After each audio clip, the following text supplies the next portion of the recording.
స్తోత్రం. హల్లెలూయా. దేవుని పరిశుద్ధ వాక్య భాగం నుండి యోహాను సువార్త 6వ అధ్యాయము 38వ వచనాన్ని చదువుకుని క్లుప్తంగా దేవుని యొక్క వాక్యాన్ని ధ్యానం చేసుకున్నాం. పరిశుద్ధ బైబిల్ గ్రంథంలో ఉన్నవారు తెరిచి చూడండి, లేని వారు నాతో పాటు ఏకీవించవలసిందిగా మనం చేస్తున్నాం. నా ఇష్టమును నెరవేర్చుకున్నటకు నేను రాలేదు, నన్ను పంపిన వాని చిత్తము నెరవేర్చుటకే పరలోకం నుండి దిగి వచ్చి. పరిశుద్ధ వాక్య భాగం దేవుడు మన వెలుకడిలో ఆశీర్వదించను గాక. ఆమె చిన్న మాట ప్రార్థన చేసుకుందాం.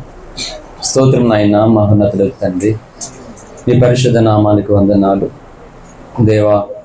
ఇగో మరొక పునరుద్ధానపు ఆరాధనలోనికి మమ్మల్ని నడిపించినందుకే నీకు స్తోత్రాలు తండ్రి. అయ్యా, మా మీద నిల్చున్నటువంటి సమస్త దోషములను అపరాధములను నీ శిలువ రక్తంలో కడిగి మీ అగ్ని చేత కాల్చివేసి నీ వాక్యము ద్వారా నాతో మాతో మాట్లాడి అయా లోబడే మనసు తండ్రి, పశ్చాత్తాపం కలిగి 6 ఆశీర్వాదము గలగా నీ శరీరక్తంలో పాల్పొందులకు నీవే కృపణీయమని ప్రతి అపవాది కార్యములను లయపరిచి నీ నామునికి మహిమ తెచ్చుకుని ఈ దాసుని బలపరిచి వాడుకోమని యేసయ్య నామమున ప్రార్థించి వేడుకుంటున్నాం తండ్రి. ఆమేన్, ఆమేన్. హల్లెలూయా. దేవుని పరిశుద్ధ నామానికి మహిమ కలుగును గాక.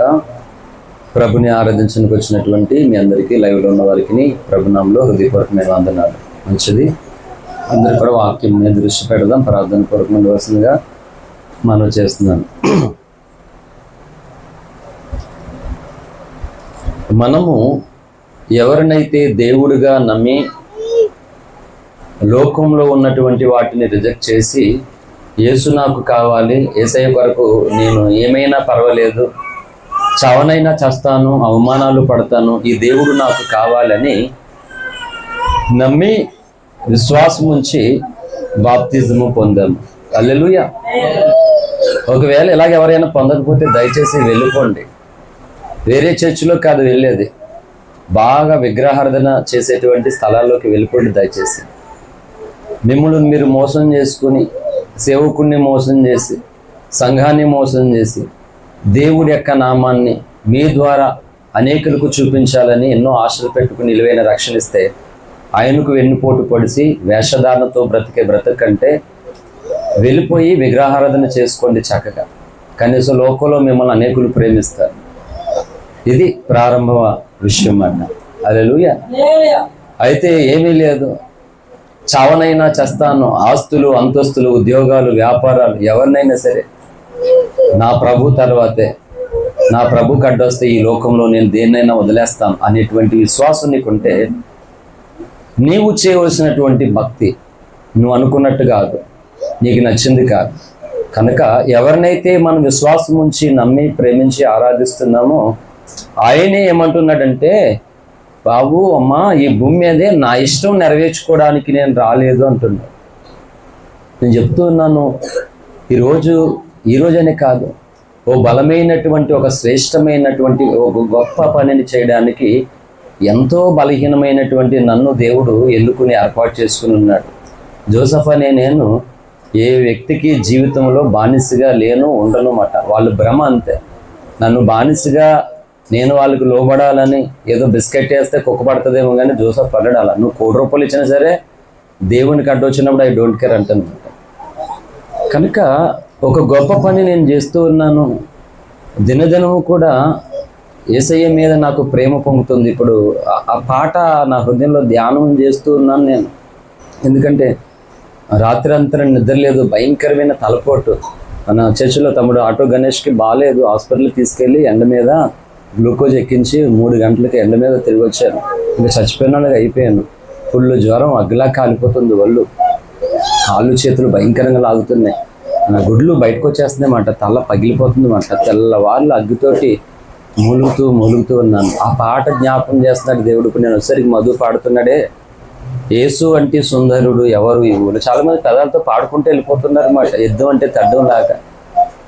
నేనే చెప్తున్నాను, దేవుణ్ణి గూర్చి ఆలోచించినప్పుడు ఆయన ప్రేమ అర్థమవుతున్నప్పుడు నాకు నూతన శక్తి, నూతన బలం వస్తుంది అన్నమాట. నాకు ఈ పని చేస్తుంటుండగా దుష్టుడు అపవాదైన సాతాను చేయనివ్వకుండా ఒక్కొక్కరిని వాడుకుంటూ నన్ను శారీరకంగా మానసికంగా నా మీద బురద చల్లి నన్ను ఏడిపిస్తూ గాయాలు చేస్తూ మనశ్శాంతి లేకుండా ఒకరి తర్వాత ఒకరు వస్తూనే వచ్చారు నా జీవితంలో. నేను గుర్తుపెట్టుకోండి, ఎంతమంది ఎన్ని రకాలుగా ఏడిపించినా నా ప్రభు పని నేను ఎప్పుడూ ఆపలేదు. ఏ సేవకుడికి సాధ్యము కానంత రీతిగా డబ్బు, ఆరోగ్యము, బలము లేకపోయినా సరే ప్రతి నెల సువార్త, ప్రతి నెల ఉపవాస ప్రార్థన జరుగుతుందంటే అది ఎంత మహాభాగ్యమో మీరు ఆలోచన చేసుకోండి. చాలా మంది పోగొట్టుకుంటున్నారు. నేను చెప్తున్నాను, గుర్తుపెట్టుకోండి. సంఘంలో ఉన్నటువంటి మీకు బయట వాళ్ళ సంగతి పక్కన పెడదాం. ప్రభు ఖచ్చితంగా నేను చెప్తాను, 100% ప్రభు నీకు ఆశీర్వాదం ఇవ్వాలని నీ దగ్గర నిలబడితే నీవు దేవునికే చోటు ఇవ్వట్లేదు. అసలు దయచేసి మారు మనసు పొందండి సంఘమా. ప్రభు నిన్ను దర్శించడానికి, ప్రభు నిన్ను దీవించడానికి, నిన్ను సాతానే కూర్చోలోంచి తప్పించడానికి నీ దగ్గరకు వచ్చి నీకు ఎన్నో అవకాశాలు ఇస్తే చేజాతులారా నాశనం చేసుకుంటున్నారు. నువ్వు ఎన్ని పెదాలతో పలుకులు పలికితే ఉపయోగం ఏముంది? ఉపయోగం ఏమీ లేదు. అంతే చెప్తున్నాను. ఈ సంఘము అల్లాటప్ప సంఘము కాదు మాట. ఇక్కడ ఉన్నటువంటి సేవకుడు ధనము కంటే, లోకంలో ఉన్న అన్నిటికంటే ఏసే నాకు గొప్ప, ఏసే నా జీవితం అని నమ్మినటువంటి వ్యక్తి ఇక్కడ ఉన్నవాడు. మీకంటే ఆరోగ్యంలో కానీ, ధనంలో కానీ, జ్ఞానంలో కానీ, పరిశుద్ధతలో కానీ, ప్రార్థనలో కానీ చిన్నవాడు, బలహీనుడు కావచ్చు. కానీ మీరెవరు, ఇక్కడ ఉన్నవారు ఎవరు నాకంటే దేవుడిని ఎక్కువగా ప్రేమించే అవకాశం లేదు అన్నమాట. నేను ఛాలెంజ్ చేస్తాను. మీరే కాదు, నా చుట్టూకున్న కొన్ని కోట్ల మంది క్రైస్తవులు కూడా ఛాలెంజ్ చేస్తాను. నేను అంత ఎక్కువగా నా ప్రభుని ప్రేమిస్తూ.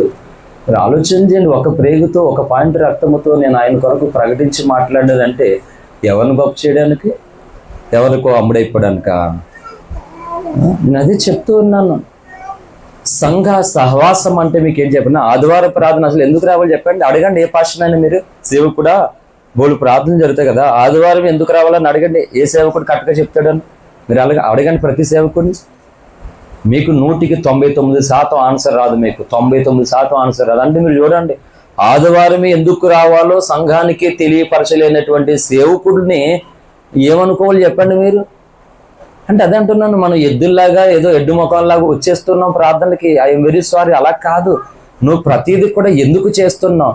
ఎవరు బలవంతోటైనా చేస్తున్నావా? సేవకుడు గొప్ప కోసం చేస్తున్నావా? సంఘం గొప్ప కోసం చేస్తున్నావా?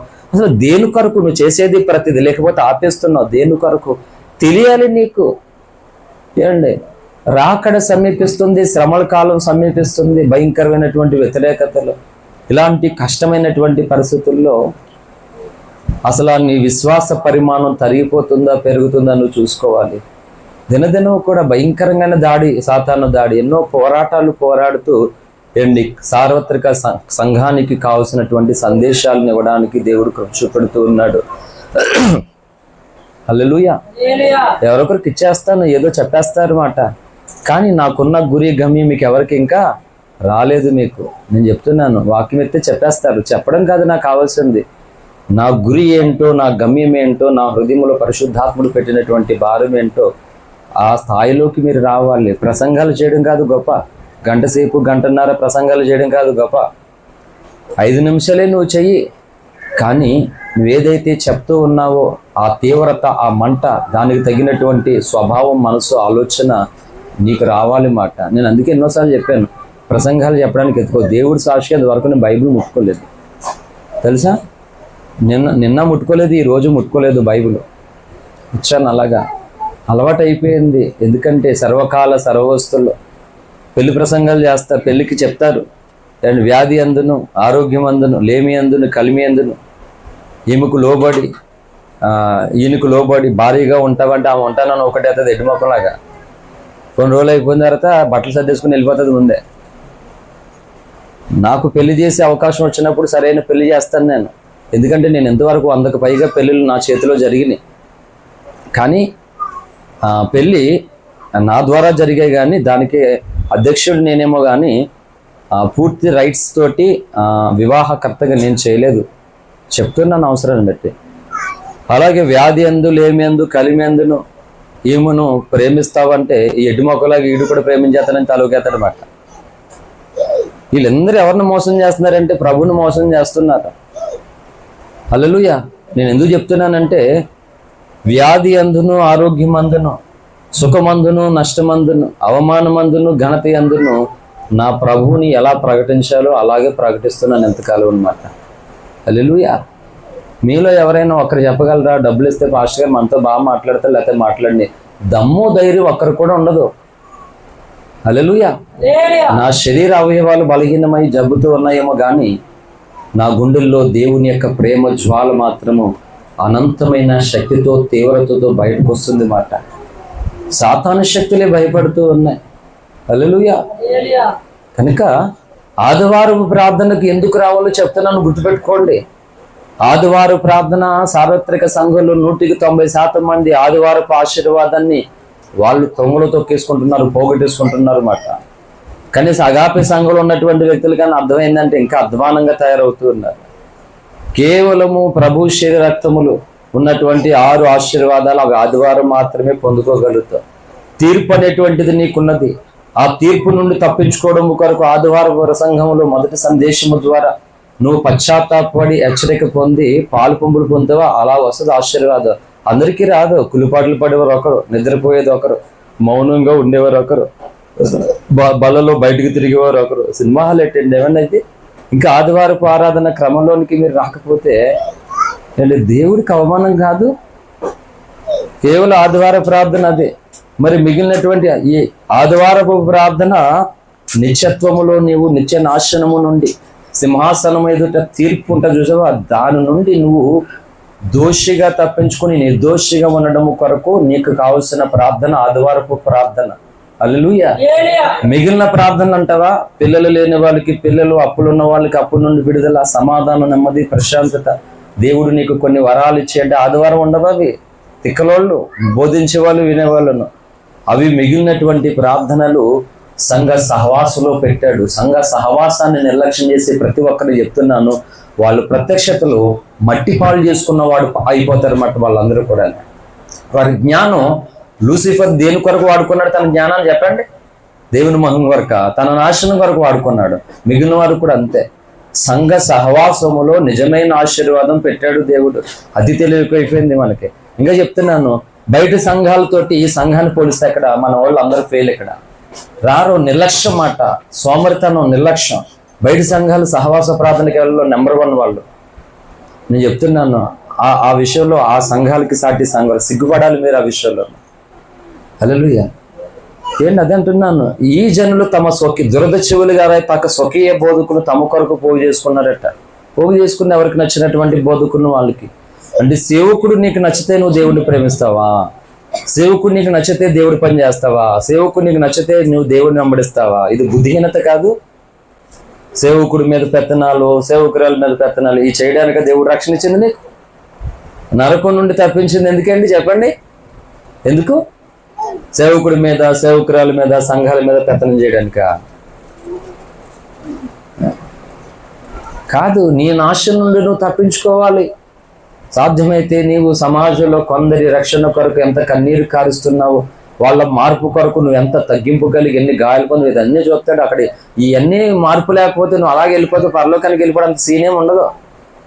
ఏమండి, ఎవరికైనా ఇల్లు కట్టేసుకొని నువ్వు నార్మల్గా అంత సీన్ అంత ఈజీ అయిపోతుంది. ఇల్లు కట్టుకోవడం అంత ఈజీ కాదు. మరి అలాంటిది పరలోకానికి నువ్వు వెళ్ళిపోవడమా? ఈ భూమి మీద కోటాను కోట్లు కలిగినటువంటి ధనవంతులు, భాగ్యవంతులే పరలోకానికి వెళ్ళడం సాధ్యం కాదని చెప్పింది బైబిల్. అటువంటిది మనం వెళ్ళిపోవడం అంత ఈజీనా? నువ్వు వెళ్ళడానికి ప్రధానమైన కారణం ఏం చెప్పనా? నీవు పొందిన రక్షణ. హల్లెలూయా. ఆ రక్షణ నిర్లక్ష్యం చేసావు. ఇంట్లో వస్తువు ఏమన్నా వండుకుంటామండి, చాలా రోజు అయిపోయింది, తిందామన్నా మర్చిపోయి అడవిలో ఉండిపోయావు. తీరా గుర్తొచ్చింది, అయ్యో ఫలానది నేను తిందాం అనుకున్నానని చూసావు. పురుగులు వస్తున్నాయి, దాంట్లోంచి భయంకరమైన పురుగులు. తినేస్తావా? అంటే అది పాడైపోయిందా లేదా? మరి అంటున్నాను, గుర్తుపెట్టుకోండి, యేసయ్యను దేవుడిగా నమ్మి మందిరానికి వస్తున్నావు కదా, నీ రక్షణ పాడైందా బాగుందో చెప్పండి. అదర్థంగా చాలా మంది రక్షణ పాడైపోయింది తెలుసా? ఎంత గొప్ప రక్షణ నిర్లక్ష్యం చేసిన ఎడలా ఎలాగూ తప్పించుకుందో అండి. రక్షణ ఆలోచన చేయట్లేదు, ఎవరికి వాళ్ళే పడిపోయారు. నేను చెప్పాను ఎన్నోసార్లు, నాకంటే ఎంత గొప్పగా చెప్పిన వాళ్ళు ఎవరూ లేరు.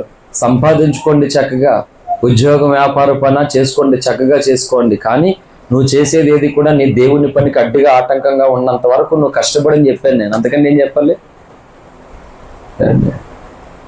నీ సంపాదన కొరకు దేవుడి సన్నిధిని వదిలేసుకుంటుంటే నువ్వు చెప్తున్నాను, నువ్వేమవుతావు? అప్పుడు బికారు అవుతావు నువ్వు. అందుకే ఈ భూమి మీద ధనవంతుడు ఎక్కడికి వెళ్ళాడు చెప్పండి? ఎందుకు? దేని కొరకు? అతడి కోసం బైబిల్లో అతడు వ్యభిచారం చేశాడని కానీ, దొంగతనం చేశాడని కానీ, దుర్మార్గుడని కానీ, భ్రష్టుడని కానీ ఏమీ రాయలేదు దేవుడు.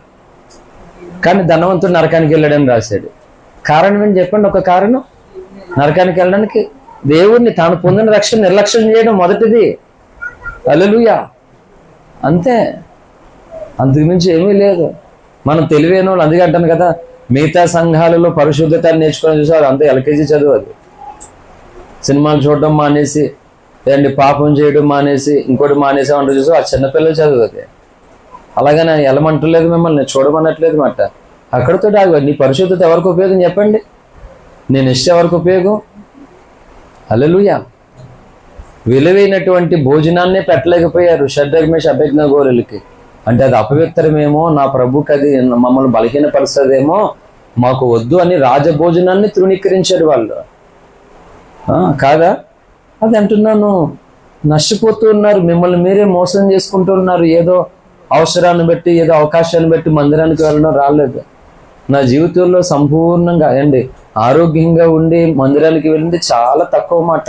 చేతికి ఎన్నేళ్ళు ఉంటాయి అన్నట్లుగా ఆరోగ్యంగా ఉండి వాక్యం చెప్పడం కానీ, ఆరోగ్యంగా ఉండి విశ్వాస 21 సంవత్సరాల్లో చెప్తున్నాను, ఆరోగ్యంగా ఉండి బాగానే ఉన్నానని వెళ్ళేది చాలా తక్కువ దినాలు. మిగతా అన్ని బాగోకుండా ఉండేది. ఎండ వచ్చినా, వాన వచ్చినా, చిన్న చిన్న ఏదన్నా ప్రాబ్లం వచ్చినా దేవుడి ద్వారా అయిపోవడమే. కాబట్టి అన్న చూడండి, శిలోహు మందిరంలోనికి దేని కొరకు వెళ్ళింది చెప్పండి? బంగారం కోసం వెళ్ళిందా? గర్భఫలం కోసం వెళ్ళింది. వెళ్ళినప్పుడు ఎలాంటి మనసుతో, ఎలాంటి హృదయంతో వెళ్ళింది? తీవ్రమైనటువంటి మనోదుఖంతో వెళ్ళింది ప్రభు దగ్గరికి. అదే అంటున్నాను, దేవుణ్ణి సన్నిధికి వస్తున్నటువంటి నీవు తీవ్రమైనటువంటి మనోవేదనతో, నా ప్రభువా నాకెంత గొప్ప రక్షణ ఇచ్చావు, నేను పాడైపోతే నేనే నష్టపోతానయ్యా, నేను పాడవకూడదు, నేను బాగవుతూ కొంతమందిని బాగు చేయాలని నీకు నువ్వు ప్రార్థన చేసుకోవాలి. తీవ్రమైనటువంటి వాంఛ కలిగి దేవుని మందిరంలోనికి రావాలి. ఆదివారం ఒక ప్రత్యేకంగా అది చెప్పాను. మిగిలినటువంటి సంఘ సహవాస కూడుకుల్లో నీకు కావలసినటువంటి సామర్థ్యము, ఆశీర్వాదములు, విడుదలన్నీ అక్కడే ఉంటాయి. అర్థమవుతుందా? మిగతా ప్రార్థన అన్నీ మానేసి ఆదివారం ప్రార్థనకు వస్తామన్నవారు చెప్తున్నాను, వీళ్ళెవ్వరు గొప్పలు కాదని చెప్తున్నాను. మీరు చాలా తిక్కుల విషయంలో ఎవరైనా సరే గొప్ప భాగ్యాన్ని చేతులారా పోగొట్టుకున్నారు. ఎలా ఉందంటే దీవించడానికి వచ్చినటువంటి దేవుడిని ఇల్లు ఖాళీ లేదు అవతలికి వెళ్ళిపో అని చెప్పేసి, ప్రభువా నన్ను ఎప్పుడు దీవిస్తామని ఎదురు చూసినట్టు ఉంది. తిక్క ప్రార్థన కదా ఇది. నవ్వుకుంటాడు దేవుడు అక్కడ. అందుకే దేవుడిని మనసులో ఉన్నటువంటి తన బాధను, తన వేదనను అలాంటి భారము కలిగినటువంటి, బాధ్యత కలిగినటువంటి దైవజనుల్లో పెట్టి ఒక్కొక్కరికి తగిన సామర్థ్యం, అభిషేకం, జ్ఞానం, వివేక, ప్రత్యక్షత ఇచ్చి సమాజంలో వారు నిలబెట్టి ప్రభు ఆడుకుంటే అనేకులు వారి మీద బురజల్లారు, అబద్ధ సాక్ష్యాలు చెప్పారు, చెడ్డ మాటలు పలికారు. ప్రతివారు నాకు తెలిసి సేవకుని గ్రిపులో పెట్టుకోవడమే. సేవకుడు నాకు నచ్చినట్లుగా ఉండాలి, సేవకురాలు నాకు నచ్చినట్లు. ఎందుకు సంగలేకపోతారు వీళ్ళందరూ? అటువంటి స్వభావం వద్దు. ఒకటే క్రమమైనటువంటి భక్తి సేవకుడు నేర్పించట్లేదని నీకు అనిపిస్తుందా? వెళ్ళిపో. క్రమంగా నేర్పించేటువంటి సేవకుడి దగ్గరికి వెళ్ళిపో. ఎందుకు నాశనం చేసుకోవడం, వేషధాలతో ముసుకేసుకుని నటించుకోవడం? నేను ఎన్నోసార్లు చెప్పాను, జోసఫ్ అని నేను మందలు పెంచుకోవడానికి రాలేదు, మాదిరికరమైనటువంటి క్రైస్తవాన్ని తయారు చేసి బయటకు వదలడానికి సేవకు వచ్చాను నేను. హల్లెలూయా. చెప్పండి, ఏ సపోర్ట్ ఉంది నాకు? భేద సంఘమైనటువంటి ఈ సంఘమే నాకు సపోర్ట్. ఇంకే సపోర్ట్ ఉంది? నన్ను ప్రేమించేవారు, దేవుడు నన్ను వాడుకోవాలని, నన్ను అభిషేకించాలని, నన్ను బలపరచాలని నా కొరకు కన్నీరు కార్చారు, ప్రార్థన చేశారు, వారికి అవసరమైనప్పుడు తగినటువంటి సహాయాలు కూడా అందించారు. అంతేగాని ఏ ధనవంతులు వచ్చి నీకు ఎందుకు నేను ఉన్నాను, నువ్వు చెయ్యి, నీ వెనకాల నేను ఉంటానని ఎవరు మనకు అభిమించిన ఎవరు కూడా లేరు. అలాగే ఎవరు మనకి లేరు. దశంభాగాలు రావడం వల్ల కూడుకులు జరగట్లేదు. సంఘంలో గొప్ప గొప్ప తెచ్చేయడం వల్ల కూడుకులు జరగడం లేదు. ఈ భేద సంఘముతోటే, భేద కానుకలతోటే పరిశుద్ధాత్ముడు జరగవలసిన జరుగుతుంది అన్నమాట. నేను అందుకే చెప్తున్నాను, నా సంఘం కొరకు మాత్రమే భారము కాదు నాకు క్రైస్తవ సంఘం అనగా క్రీస్తు భార్య అనేటువంటి సార్వత్రిక సంఘం కొరకు భారం ఉంది. అందుకనే దేవుడు అంత సామర్థ్యాన్ని, అంత అభిషేకాన్ని, అంత వివేచనను, అంత జ్ఞానాన్ని ఇచ్చాడు. నువ్వు కొంత దాని కొరకే భారం అంటే ఆ కొంత అభిషేకం వస్తుంది నీకు, కొంత సామర్థ్యం వస్తుంది నీకు. హల్లెలూయా. ప్రతివానికి సామర్థ్యము తగినట్లుగా ప్రత్యక్షతలు ఇస్తాడట దేవుడు. తలాంతుల కథలు మత్తయి సువార్త 25 అదే చెప్పాడు. ఎవని సామర్థ్యం చెప్పిన వానికి ఒకనికి 5, తర్వాత ఒకరికి 100, ఒకరికి 200. మరి ఒకరికి 5, ఒకరికి 2. ఎందుకు అలాగ ఇచ్చాడు దేవుడు? అంటే 5 ఇచ్చినోడు బాగా ఇష్టమా దేవుడికి? ఇష్టం కాదు. వాడికి అంత సామర్థ్యం ఉన్నాడు. యేసయ్య కొరకు దేవుడు చెప్తే ఏదైనా చేయాలనే సామర్థ్యం. అందుకే వీడికి 5 ఎత్తే రైట్ అనుకున్నాడు దేవుడు. అందుకంటున్నాను, నీకు ఇవ్వాలనుకున్న ఈ నీ మూఢత్వంతో, నీ అజ్ఞానంతో, నీ అవివేకంతో నువ్వు పోగొట్టేసుకుంటున్నావు అన్నమాట. నేను చాలాసార్లు బాగాలేదు కదా, చాలా షార్ట్గా పావుగంట ప్రసంగం చేసి, మరి 10 నిమిషాలు అయితే బాగోదు కదా, పావుగంట ప్రసంగం చేసి ముగించాలనుకుంటాను నేను. కానీ అలా అనుకుంటానా, ఆ రోజే రెట్టింపు ప్రసంగం చేపిస్తాడు పరిశుద్ధాత్ముడు. చూడండి, ఒక క్లిప్ ఏమన్నా ఉన్నదేమో ఇందులో. చూడండి, ఫోన్ వచ్చి ఒక క్లిప్ ఏమన్నా ఉందేమో చూడండి. స్లిప్ ఉండదు, క్లిప్ ఉండదు. పొయ్యబడిన తైలపు అభిషేకము ఇక్కడ ఉన్నది, దేవుని గూర్చినటువంటి మంట, ప్రేమ నా హృదయంలో ఉన్నది మాట. ఈ రెండే. ఓపిక లేదు ఒంట్లో, చాలా కష్టంగా ఉంది నా బాడీ. మధు దేవుని కృప బట్టి టాబ్లెట్లు తెచ్చాడు, చక్కగా వేసుకున్నాను మాట. ఇప్పుడు దాని కొరకు కొంచెం ఏమైనా తినాలని చెప్పేసి తిన్నాను. అన్ని రకాలుగా దాడి, ఒంటరి పోరాటం. నా భారాన్ని పంచుకున్న వాళ్ళు ఎవరు లేరు నాకు. ఎవరికి వాళ్ళు ప్రార్థన చేస్తున్నారు, వెళ్ళిపోతున్నారు. ఇంత భయంకరమైనటువంటి భారాన్ని కలిగి ఉన్నాను నేను. దేనికి భారం? ఏంటి, నేను గొప్పవాడిని అవ్వడానికి, 2 అంతస్తుల బిల్లు కట్టుకోవడానికి కాదు, కారులో తిరగడానికి కాదు. కారు వద్దు ప్రభువా నాకని ప్రార్థన చేశాను నేను. తెలుసా మీకు? మీరు నా కోసం కారు కోసం ప్రార్థన చేస్తున్నారు కదా. ఇప్పుడు కారు వస్తే దానికి తగినటువంటి ఎన్ని రిస్కులు ఫేస్ చేయాలో ఆలోచన చేస్తే అనవసరంగా ఇప్పుడు ఆ రిస్కులు అవసరం ఏముంది? దానికంటే ముందు ఎమర్జెన్సీ పనులు చాలా ఉన్నాయి. ముందు అవి జరగాలి తండ్రి. ఇప్పుడు అప్పుడే నాకు వద్దు, తగిన సమయంలో అప్పుడు ఎదిగాను తండ్రి అని నేను సైలెంట్గా ఉన్నాను. హల్లెలూయా. నిజమే. ఎందుకంటే ఏది అవసరమో ముందు అది చాలా ప్రాముఖ్యం అన్నమాట. ఏండి, సంఘము దేవుడు అనుకున్నటువంటి అంతస్తులోనికి, ఆ అభిషేకంలోనికి, ఆలోచనలోనికి, అంటే మేడగది అనుభవం ఉంది కదా అపోస్తల కార్యంలో. మేడగది అనుభవం అంటే అడగండి పాస్టర్లు ఏం చెప్తారేమో. మీరు ఎంత విలువైన సందేశాలు వింటున్నారు తెలుసా? మండాలండి పాడికి. మీరు మసిబగ్గులాగా ఉండడం కాదు, ఏంటి అగ్నిలోంచి తీసిన కొరువులాగా అన్నాడు. ఎవరిని అన్నాడు? అగ్నిలోంచి తీసిన కొరువు అని ఎవరిని అన్నాడు దేవుడు? చెప్పాలి నాకు. యెహోషువ. బోలు మంది ఉన్నారు బైబుల్లో యెహోషువ. ఇంకా అయ్యగారులకి ఇంకా యోహాను అంత కుమ్మేస్తారు. అదే యోహాను మొత్తం అందరు యోహాను కలిపి ఒక యోహాను కోసం చేసేస్తారు. మార్కు, మరియా, ఇంకా అందరూ ఒకటే కలిపేస్తారు అనమాట. యెహోషువలు అంటే అందరూ ఒకటి కాదు, బోలు మంది ఉన్నారు యెహోషువలో. జకర్యా గ్రంథంలో ప్రధాన యాజకుడు అండి. తీయండి ఒకసారి ఆ లేఖనం, 3వ అధ్యాయమా జకర్యా గ్రంథం 3వ వచనం నుండి చదవండి.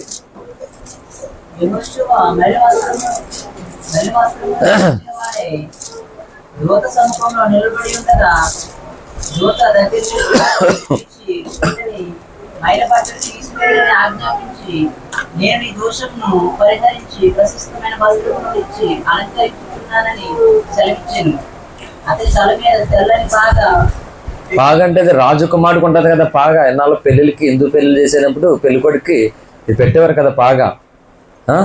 మనం వలగట్లు కట్టుకున్నప్పుడు పెద్దవాళ్ళు రుమాలు కట్టుకుంటారు కదా. ఏమంటారు దాన్ని? తలపాగ కదా. పెద్దనా కట్టుకున్నావా? మేము అలా కట్టేసుకునే వాళ్ళు ఏటకెళ్ళినట్టు ఫీలింగ్. మరి టవల్ తీసుకుని కట్టేసుకునే వాళ్ళకి అదేం జారి వచ్చేసేది. ఒరిజినల్ వాళ్ళకి డూప్లికేట్ వాళ్ళకి తేడా ఉండదా మరి? ఏదో తాత కూడా వలగట్టుకెళ్ళి రుమాలు కట్టేసుకునేవాడిని ఇక్కడ. అదేమో జారి వచ్చేసింది మాట్లాడితే. అది సర్దుకోవడమే సరిపోయింది. హల్లెలూయా. చూసావా, నన్ను ఏదోలా ఏడిపించాలనుకుంటాడు, కానీ దేవుడు ఏదోలా నన్ను నవ్వేస్తాడు. ఎవరి క్లాసు? ఎంతమందికి నీరసం రావట్లేదండి. నీరసం వచ్చి నన్ను నవ్వుకుంటున్నానంటే ఎవరికి పడుతుంది? అది పరిస్థితి. హల్లెలూయా. మనల్ని నవ్వుకోనివ్వకుండా చేయడం ఇంపాసిబుల్, ఎవరి తరం కాదు. బాధపడతామంతే కొంతకాలం, కానీ మన ముఖంలో నవ్వుకోకుండా మనల్ని చేయడం ఇంపాసిబుల్ ఎవరికైనా సరే. హల్లెలూయా. ఆ నవ్వు చూసి సగం చచ్చిపోతారు అవతల. దేవునికి స్తోత్రం. ఎందుకు చచ్చిపోతారన్నా? గేస్ చచ్చిపోయింది దేవునికి. గేస్ చచ్చిపోయింది అని చెప్తున్నాడు పాస్టర్ గారు లైవ్లో. నేను ఉన్న వాక్యం చెప్తున్నా ఏటుమాలు. సారీ, ఇంకా ఆవిడ హల్లెలూయా అంటుంది. గేస్ చచ్చిపోయిందంటే అదేంటమ్మా పక్కన రోజులు గేస్ చచ్చిపోతే నీకు అంత సంతోషం అన్నాడు ఆయన. అదే కొంతమంది హల్లెలూయా వాళ్ళు ఎందుకంటారో తెలియదు, వీళ్ళు ఎందుకంటారో తెలియదు. ప్రతిదానికి ఒక విధానం ఉంది. నీ ఆలోచన విధానాన్ని నిద్రమత్తులో నుండి అలాగే ఇలా కొంత బయటికి తీసుకురావడానికి అదొక టెక్నిక్ మాట. అది ఇంకా ప్రసంగంలో మొత్తం సగం ప్రసంగం హల్లెలూయా. మరోసారి చెప్దామా? హల్లెలూయా. మళ్ళీసారి చెప్దాం. ఇంకెలాగే మాట్లాడితే మళ్ళీసారి చెప్దాం. ఏమ్మా మీకు అలాంటి దొరకాలి మీకు. హల్లెలూయా. అందుకే ఒక పేగు ఉన్నవాడు చాలా డేంజర్, 2 పేగులు ఉన్నవాడు కోరుకోండి ఈసారి. ఏమంటున్నాడు ఇక్కడ, అతని మైలు బట్టలట 4వ వచనంలో దూత దగ్గర నిలుచున్న వారిని పిలిచి ఇతని మైల బట్టలు తీసివేయడని ఆజ్ఞాపించి, నేను నీ దోషమును పరిహరించి ప్రశస్తమైన వస్త్రములతో నేను అలంకరించుచున్నానని సెలవిచ్చాను. అతని తల మీద తెల్లని పాగా పెట్టించుడని నేను మనవి చేయగా, వారు అతని తల మీద తెల్లని పాగా పెట్టి వస్త్రముతో అతన్ని అలంకరించి యెహోవా దూత దగ్గర నిలుచుండెను. అప్పుడు యెహోవా దూత యెహోషువకు ఇలాగూ ఆజ్ఞ ఇచ్చెను, సైన్యములకు అధిపతి యెహోవా సెలవిచ్చినదేమనగా, నా మార్గంలో నడుచుచు నేను నీకు అప్పగించిన దాన్ని భద్రముగా గైకొనిన యెడల నీవు నా మందిరము మీద అధికారివై నా ఆవరణములను కాపాడువాడవగుదువు. మరియు ఇక్కడ నిలబడు వారికి కలిగినట్లు నా సన్నిధిని నిలుచు భాగ్యము నీకిత్తును. యెహోవా దూత ఎవరంటే యేసు ప్రభువారు. అన్ని దూతల్ని ఒకే దూతలా చేసేసారు. ఇక్కడ యెహోవా దూత అంటే దేవుడు సృష్టించిన గబ్రియేలు, మిఖాయేలు దూతలు కాదు. యేసు ప్రభువారికి ఇంకొక బిరుదు యెహోవా దూత అని బిరుదు. అందుకే మనం నేర్చుకోవాలండి. హల్లెలూయా. చెప్పాడు, ఇన్ని చెప్పాడు కదా. ఆ పైన ఏమన్నాడు ఆయన కోసం? 3:1 మరి యెహోవా దూత ఎదుట ప్రధాన యాజకుడైన యెహోషువ నిలబడి సాతాను ఫిర్యాది అతని కుడిపార్శ్వం నిలబడి అతడు నాకు కనబరచును. సాతాను యెహోవా నిన్ను గద్దించును, యెరూషలేమును కోరుకున్న యెహోవా నిన్ను గద్దించును అని అంటున్నాడు సాతానుడు. అప్పుడు దేవుడు ఏమంటున్నాడు, ఇతడు అగ్నిలోండి తీసిన కొరువు వలె ఉన్నాడు కదా అని యెహోవా దూత సాతానుతో అన్నాను. అర్థమవుతుందా ఏమన్నాను? దేవుడు అబద్ధం ఆడాడు అని బైబిల్లో ఉందా లేదా? ఆ కర్ణకర్ బొగ్గు, సుగుణ కాదు వాడు, బొగ్గు వాడు, మసిబొగ్గు, కర్రోడు. అమ్మ కర్రోలు ఇంటి పేరు ఎవరికైనా ఉంది అక్కడ? నేను ఇంటి పేరు తిడతలేదమ్మా. కర్రోలు మీరు హల్లెలూయా. ఆన్ని కర్రోడు అంటనమాట. హల్లెలూయా. కొన్నిసార్లు సరైన క్లారిటీ లేకపోతే గొడవలు అయిపోతాయి.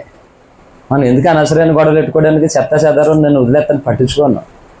అవసరమైనటువంటి దాని కొరకు ముందుకు వెళ్ళాలి. అప్పుడు అనవసరమైనవి వదిలిపడాలి అంతే. యెహోషువ దూత ఎదుట ఎలా ఉన్నాడని చెప్పింది బైబిల్. ఎలా ఉన్నాడు? అగ్నిలోంచి తీసిన కొరువులా ఉన్నాడట. నిజం చెప్పండి, అలా ఉన్నాడా?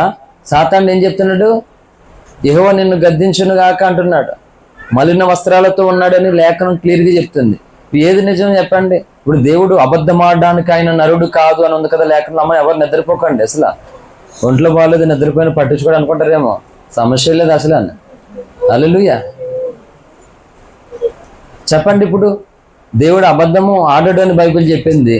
సాతాను ఏమో యెహోషువ ఫిర్యాదు మోపాడు. అది నిజమా కాదా చెప్పాలి నాకు. మీరు లేట్ చేయొద్దు. ప్రసంగాలు ఆలస్యం అయిపోవడానికి కారణం ఏంటంటే వినేవాళ్ళ వల్ల, అందుకని సబ్జెక్ట్ లేకపోవడం వల్ల కాదు కదా. చెప్పండి, నిజమా కాదా? నిజమే. దేవుడు ఏమంటున్నాడు? అరే బాబు చెప్తున్నాను వినండి. నిజంగానే ఏంటంటే సాతానుడు తప్పు మోపగలిగినటువంటి అజ్ఞానం, అవివేకము నీలో, నాలో, మనందరిలో, ప్రతి బోధకుల్లో ఉంది. ఇది అల్టిమేట్ ట్రూత్. అర్థమవుతుందా? నీలో, నాలో తప్పు మోపడానికి కావలసినటువంటి అజ్ఞానం నాలో, నీలో, మనందరిలో, ప్రతి బోధకుల్లో ఇదంతా ఉంది. కానీ అది సాతానికి కనబడుతున్న అనంత జ్ఞానము కలిగినటువంటి దేవుడు ఏం చేస్తున్నాడు తెలుసా? నీవు ఆ మలిన నుండి, అజ్ఞానం నుండి దేవుడు మాట్లాడితే విడుదల పొందుతావు అనే నమ్మకం ఆయనకున్నది. హల్లెలూయా. అర్థమైందని నేను చెప్పింది? నువ్వు అజ్ఞానంలో ఉన్నది వాస్తవమే, అవివేకులు ఉన్నది వాస్తవమే. కానీ నువ్వు ఎంత బలహీనతతో ఉన్నా సరే దేవుని మాటకు నువ్వు అంత విధేయత కలిగి ఉంటావు, లోబడిపోతావు అని ఎరిగినటువంటి దేవుడు చెప్తున్నాడు యెహోషువతోటి. మరి ఇప్పుడు మనలో అజ్ఞానం, అవివేకం, అంధకారం ఉందని మనం అందరం ఒప్పుకోవాల్సి తప్పదు, ఇంక్లూడింగ్ నాతో సహా చెప్పాను. మరి ఇప్పుడు దేవుడు అగ్నిలో చేసిన కరువులా ఉన్నాడని యెహోషువ అన్నట్లుగా మనతోటి అనాలా వద్దా? చెప్పాలి. అనాలొద్దా? అనాలంటే ఏం చేయాలి నువ్వు? ఏండి ఏమనాలి? వచ్చే దారిలో రోతొక్కేసుకున్నాం, లేట్ అయిపోతుంది ప్రార్థనకి, మళ్ళీ పాస్టర్ గారు వాక్యానికి వెళ్ళకపోతే బల్ల ఇవ్వడని కడుక్కోకుండా వచ్చేతావా? తర్వాత కడుక్కుందామని ఈలోగా ఎండిపోతుంది. ఆడు మూర్ఖుడైతే మళ్ళీ అంటుకున్నది 3 చోట్ల పాల్చుకుంటాడు. మన నాన్నలో అడిగాని చెప్పాను కదా, అడిగాని చెప్తారని. అడిగారు ఎవరన్నా? అర్థమవుతుందా? ఈలోగా మూర్ఖుడు అనుకో తొక్కున్నవాడు 3 చోట్ల అడుచుకోవడానికి బలానే ఒకతో పోవడండి. హల్లెలూయా. ఇప్పుడు యెహోషువతో దేవుడు అన్నట్లుగా మనతో దేవుడు అనాల వద్దండి? మరి అనాలంటే మనం ఏం చేయాలి చెప్పండి? అదే అంటున్నాను, ఎలాగొస్తున్నావు అలాగే వెళ్ళిపోతుంది. నువ్వు నష్టపోతున్నావు. ఇక్కడ నీకు అధికారం లేకపోయినా, ఇక్కడ నీకు అధికారం ఉన్నా కానీ ఏమీ నష్టం ఉండదు, ఏమీ లాభం ఉండదు. నీ అధికారి ఆయన కాకపోతే నీకు అది ప్రమాదం. ఎవరు నీ అధికారి అని సామెతలు 3:5 ప్రసంగం చేశాను నేను. నీ స్వబుద్ధిని ఆధారం చేసుకోనిక నీ ప్రవర్తన ఎంత లేదో ఆయన అధికారానికి ఒప్పుకున్నప్పుడు ఆయన నీ త్రోవలను సరళం చేస్తాడో అప్పుడు నీకు అన్ని అనుగ్రహింపబడతాయని. ఎవరు నీ అధికారి అని ప్రసంగం చేశాను. దేవుడు లేడు అధికారి. నేను యథార్థంగా చెప్తున్నాను. మీరు గుండెల మీద చేసుకుని ఎంతమంది చెప్తారు ఈరోజు నా అధికారి నాకు దేవుడు అని? ఎంతమంది చెప్పగలరండి? చెప్పగలిగిన వాళ్ళు ధన్యులు ఏ సంఘంలో ఉన్నా సరే. చెప్పలేనప్పుడు ఏ సంఘంలో ఉన్నా సరే అన్యులు కాదు. ఎవరు అన్యులు? రక్షణ లేని వాళ్ళు అన్యులు. రక్షణ లేని వాళ్ళు కాదు అన్యులు. యేసు ప్రభు వారిని దేవుడు అని నమ్మి దేవుడి దగ్గరకు వచ్చి ఆయన చెప్పినటువంటి మాటను వినకుండా తమకు నచ్చినట్లుగా బ్రతికే వాళ్ళు ఉన్నారు చూసావా, వీళ్ళు అన్యులు. వాళ్ళు కాదా అన్యులు? అసలైన అన్యులు బైబిల్ చెప్పిన అర్థం వాళ్ళు కాదా? వీళ్ళకి దూరంగా ఉండమని చెప్పింది, వాళ్ళకి కాదు. మనం ఏం చేశారు? రక్షణ పొందేసాం, వాళ్ళకి దూరం పెట్టాలి అంతే. తెలివైన వాళ్ళు. హల్లెలూయా. నేను అందుకే ఏం చెప్తున్నాను మీకు, ఎక్కడికి వెళ్ళాను యెహోషువ కోసం ఎందుకు వెళ్ళాను? మసిబగ్గులా కాదు మనం ఉండవలసింది, అగ్నిలోంచి తీసిన కరువులాగా ఉండాలన్నాను. అంటే అగ్నిలో తీస్తే కరువులాగా ఉంటే లోపాలు ఉండవా? దావీదులో లోపం ఉందా లేదా? మోషేలో లోపం ఉందా లేదా? అబ్రాహంలో లోపం ఉందా లేదా? అబ్రాహం అబద్ధం ఆడాడు, మోషే లోపం ఉంది. ఎందుకు? దేవుడు ఏదైతే చెప్పాడో తట్టుకోలేక ఎంత బాధ తెలుసా? అన్ని సంవత్సరాలు 40 సంవత్సరాలు మోసే పిల్లలే అండి. మోసే కన్నాడు ఏమన్నానే? మోసే ఆవిడ నీళ్ళు వేసుకుని 2 days నీళ్ళకి ఏమన్నానే? మరి వీళ్ళందరినీ 30 లక్షల మంది మంద, తక్కువ మంది కాదు. ఈ మందని మోసే పోషించి ప్రేమించి తీసుకెళ్ళాలి. ఎంత సమస్య? 40 సంవత్సరాలు మాట్లాడుతానే. మన పిల్లలు చూడు, 2 పిల్లలు తలపని తోక్కొచ్చేతలేదు. మరి 40 సంవత్సరాలు అంట మోసే కన్నాడు. మరి ఓ మాట అనుకోవడానికి వీల్లేదా? చూడండి, 2 సార్లు బండను చాపమన్నాడు చెయ్య. ఏం చేశాడు మోసే?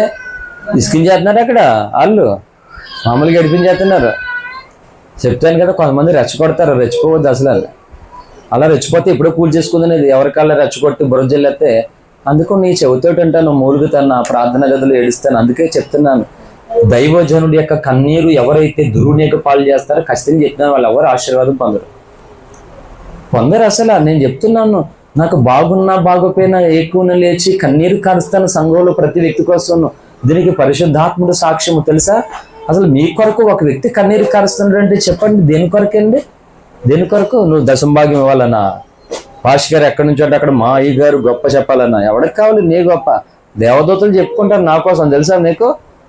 హల్లెలూయా. పాతాల్లోకి ఉన్న సాతాను శక్తులు కూడా చెప్పుకుంటారు నాతోటి, వీడు చాలా మొండోడు, మనుషులు చెప్పేది కాదు, వీడు చాలా మొండోడు, వీడికి ఎంత రోగం తెచ్చినా కానీ అబ్బాయి వీడు కుదురుండడు, వీడు మొండోడు, వాళ్ళు చెప్పుకుంటారు నా సాక్ష్యాన్ని. నువ్వు చెప్పడం కాదు, మీరు పొగడం కొరకు దశం భాగాలు తేడం కాదు. నా ఆశని చెప్పిన, ఎందుకైతే ఇంత గొప్ప రక్షణ నువ్వు పొందావో ఆ రక్షణ యొక్క గొప్పతనాన్ని నువ్వు ఎన్నడూ కూడా దేని కొరకు కూడా నిర్లక్ష్యం చేయకూడదు. ఆ గొప్ప రక్షణ ఎందు నువ్వు ఆనందించాలి, నువ్వు సంతోషించాలి. ఆ రక్షణ ద్వారా నీకు దేవుడు ఇవ్వాల్సిన ప్రతి ఘనత బహుమానం నువ్వు పొందుకోవాలని దైవజనుడిగా, ఒక క్రైస్తవుడిగా నేను సంఘంలో ప్రతి వ్యక్తి కొరకు కన్నీరు ఏడుస్తానండి. ప్రార్థన గదిలో నా కన్నీళ్లు బయటకు వచ్చేస్తాయి మాట, గుండెలు పగిలాగా రోధిస్తాను. అంతేకాదు, చుట్టుపక్కల ఉన్న వారి కొరకు, సమాజము కొరకు, క్రైస్తవ సంఘాల కొరకు, అందరి కొరకు నా కన్నులు ఏడవడం నాకు తెలుసు. ఇర్మియాతో అంటాడు, ఇర్మియా కన్నులు అంట జలమయం అయిపోయినాయి, అట్ట దేని కొరకు ఎడుతున్నావు తెలియదు. కన్నీళ్ళకి ఆశీర్వాదం అని ఒక ప్రసంగం చేశాను నేను, వినండి. అందుకే చెప్తున్నాను, బోల్ మంది జ్ఞానం కలిగిన బోధకులు ఉన్నారు, వాళ్ళకి పేర్లు ఎట్టడం రాదు. ఎందుకంటే నేను వాళ్ళని విమర్శించలేదు, కానీ ఎందుకు ఆ కృప ప్రత్యక్షత దేవుడు నాకు ఇచ్చాడు. ఇప్పుడు చెప్పాను కన్నీళ్ళకి ఆశీర్వాదం అని. నువ్వు అందులోకి వెళ్తా యూట్యూబ్లోకి, ఒకసారి ఆ ప్రసంగం విను. ఏడితే ఆశీర్వాదం వస్తుందని ఫాస్ట్గా చెప్పాడు. ఆ ఏడుపు ఎలాంటిదో చెప్పు అందులో, అప్పుడు తెలుసుకుంటారు లేదా ఆ ప్రసంగం. అందుకు ఇచ్చాడు ఈజీగా. అందుకని గొప్పల కోసం లైవ్ పెట్టుకుని ఎవరో కానుకలు ఇస్తారని కాదు, ఇదంతా చెత్తమాట. హల్లెలూయా. నేను ఒకవేళ లేకపోయినా కానీ నా ప్రసంగాలు అనేకుల్ని ఉద్యమంగా నడిపిస్తాయి మాట. భక్తుల సాక్ష్యాలు అన్నవే. యేసు ప్రభు వారు సజీవుడిగా లేడు, మరణించి తిరిగి వెళ్ళిపోయాడు. ఆయన వస్తాడు ఇప్పుడు. పౌలు కానీ, ఏలియా కానీ, దావీదు కానీ, మోషే కానీ అందరూ మరణించారు, కానీ వాళ్ళ సాక్ష్యాలన్నీ ఈ భూమి మీద సజీవంగా ఉన్నాయి మాట. ఉన్నాయి లేవా? మరి మనం సజీవులుగానే ఉన్నాం, దేనికి సాక్ష్యం ఇస్తున్నాం? దేనికి మన ఏడుపు? దేవుడు చూస్తాడు నీ కళ్ళలోంచి వచ్చే ఏడుపు ఏంటను. ఇశ్రాయేలు బోల్డ్ సనుగులు సనుక్కున్నారట. వాళ్ళు ఎన్ని అద్భుతాలు పొందుకున్నారో, శత్రువులకి ఎన్ని భయంకరమైనటువంటి శిక్షణ దేవుడు తీసుకొని వచ్చాడో. అన్ని చేస్తే స్తుతించవలసినటువంటి పెదవులతోటి సనుక్కోవడం మొదలు పెట్టారు. అందుకే సనుగు వద్దు. ఇనుము తనకు పట్టిన తొప్పుతోటి ఇనుము తనకు తానే నాశనం చేస్తుంది. ఇనుముని ఎవడు కూడా నాశనం చేయలేడు, కానీ తనకు తానే నాశనం చేసుకుంటుంది. అలాగే అసూయ పరులు, ఈ సనుక్కునేటువంటి వారిని ఎవరూ నాశనం చేయరు, తమ మట్టుగా తామే నాశనం చేసుకుంటారు. మనం వద్దు అలాగా. దైవజనుడు ప్రసంగాలు చేయడం కాదు. నేను ప్రసంగాలు మాత్రమే కాదమ్మా బాబు, ప్రసంగాల కంటే ఎక్కువ నా ప్రార్థనా గదిలో కన్నీరు ఇవ్వడం నాకు నేర్చుకున్నాను. అందుకే 100 రోజులు 50 రోజులు ఎందుకు ఉపవాసాలు ఉన్నాను? దేని కొరకు? దేని కొరకు?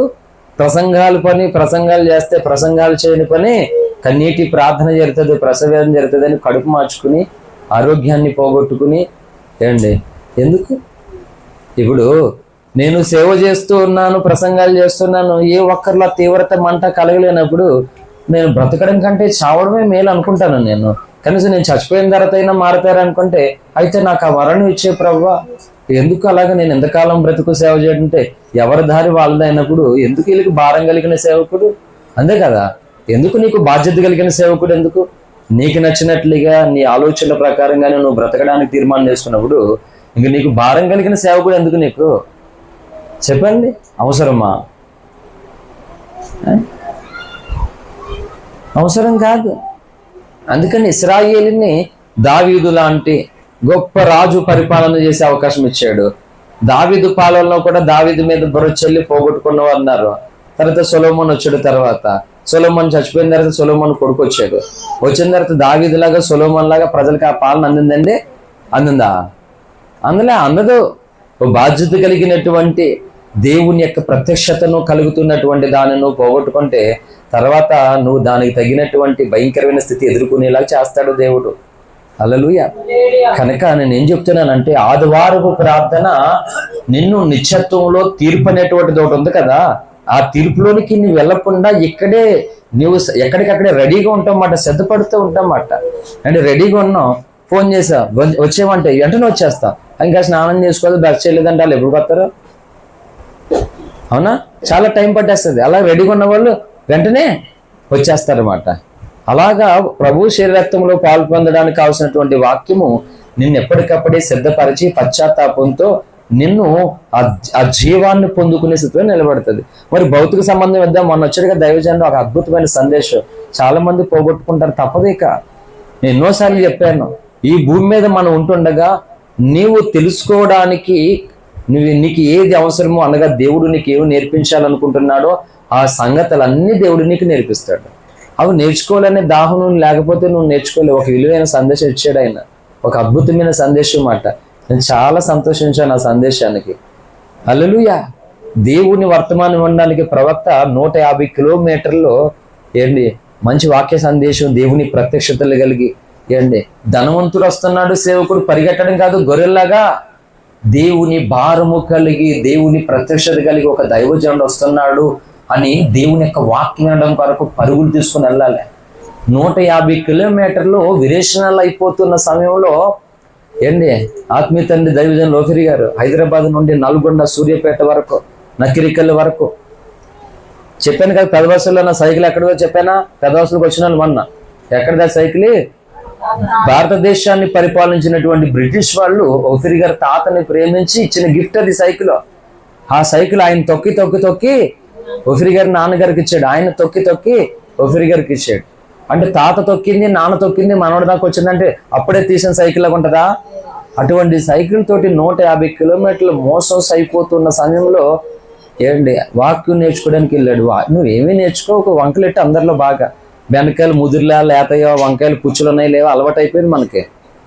పెట్టు. ఆ తర్వాత నీకు అన్ని నువ్వు ఏమేం చేసావో అన్నీ ఉంటాయి. ఓ మాట చెప్తున్నాను, పరిశుద్ధాత్ముడు అందరికి విత్తనాలు ఇస్తాడండి. ఇచ్చినటువంటి విత్తనాలు అయిపోయిన తర్వాత కొన్ని రోజుల తర్వాత వస్తాడు. ఏ విత్తనాలు ఎవరికి ఇచ్చాడో తెలియదానికి తెలుసు లేదా? నువ్వు వేసినటువంటి విత్తనానికి ఏ మొక్క రావాలో ఆ మొక్క అవుతుంది. అయ్యో ఈ మొక్క వచ్చింది ఏంటి నాకు అనుకుంటే నీకు ఏ మొక్క రావాలి, దేవుడు ఏ మొక్క ఇచ్చాడు, నువ్వేమి ఎత్తుతావో అదే వస్తుంది. నువ్వు ఇంకోటి రాదు. అప్పుడు చూస్తాడు ఆయన, దాన్ని బట్టి నిన్ను పరలోకాన్ని తీసుకెళ్లాలా లేకపోతే నరకానికి వేసేవాలా, నరకంలో వదిలేవాలా, అండ్ అందరూ నరక పాత్రలు అయినటువంటి వ్యక్తులను నేను నరకం నుండి తప్పించబడాలి, నాశనం నుండి తప్పించబడాలని ఆ దాహమాశతో ఎంతమంది అయితే భయభక్తులు కలిగి జీవిస్తారో వారిని తప్పించడానికి పోతాడు ఆయన ఈడు ఎవరిని? ఆల్రెడీ నరకానికి గ్రాంటెడ్ పర్మిషన్ పొందిన వాళ్ళు, హక్కుదారులు అయిపోయినటువంటి అమ్మ పడుకోవద్దు, హల్లెలూయా, నరకానికి పాత్రులైనటువంటి వ్యక్తులను ఇలాంటి మంటతో ఉన్న వాళ్ళని ఆయన విడిపించడానికి వచ్చాడు మాట. కాబట్టి నీవు ఏ విత్తనాలు ఇస్తావో అదే పంట కోస్తావు, ఇంకోటి కోయడానికి అవ్వదు, సమస్య లేదు అసలు అన్న, హల్లెలూయా. కాబట్టి సంఘ సహవాస ప్రార్థనలు అన్నాలాగా మనోదుఃఖముతో, వేదనతో, ఆశయముతో, గురుతో ప్రార్థనలో నువ్వు వచ్చినప్పుడు గర్భఫలాలు కావాల్సిన వాళ్ళకి అవస్తాయి. ఏంటి కొంతమంది నన్ను ఉపవాసం ఉంటుమంటారు, నేను బలమైన కదా, వీళ్ళు తినే శుభ్రంగానే గొరగడ పడుకుంటారు వీళ్ళు మంచం మీద, నేను ఉపవాసం ఉండిపోలేట, మరి దేవుడు ఆశీర్వాదం ఇచ్చేస్తాడు వీళ్ళకి. ఎంత దుర్మార్గం ఏంటిది చూడండి మరి.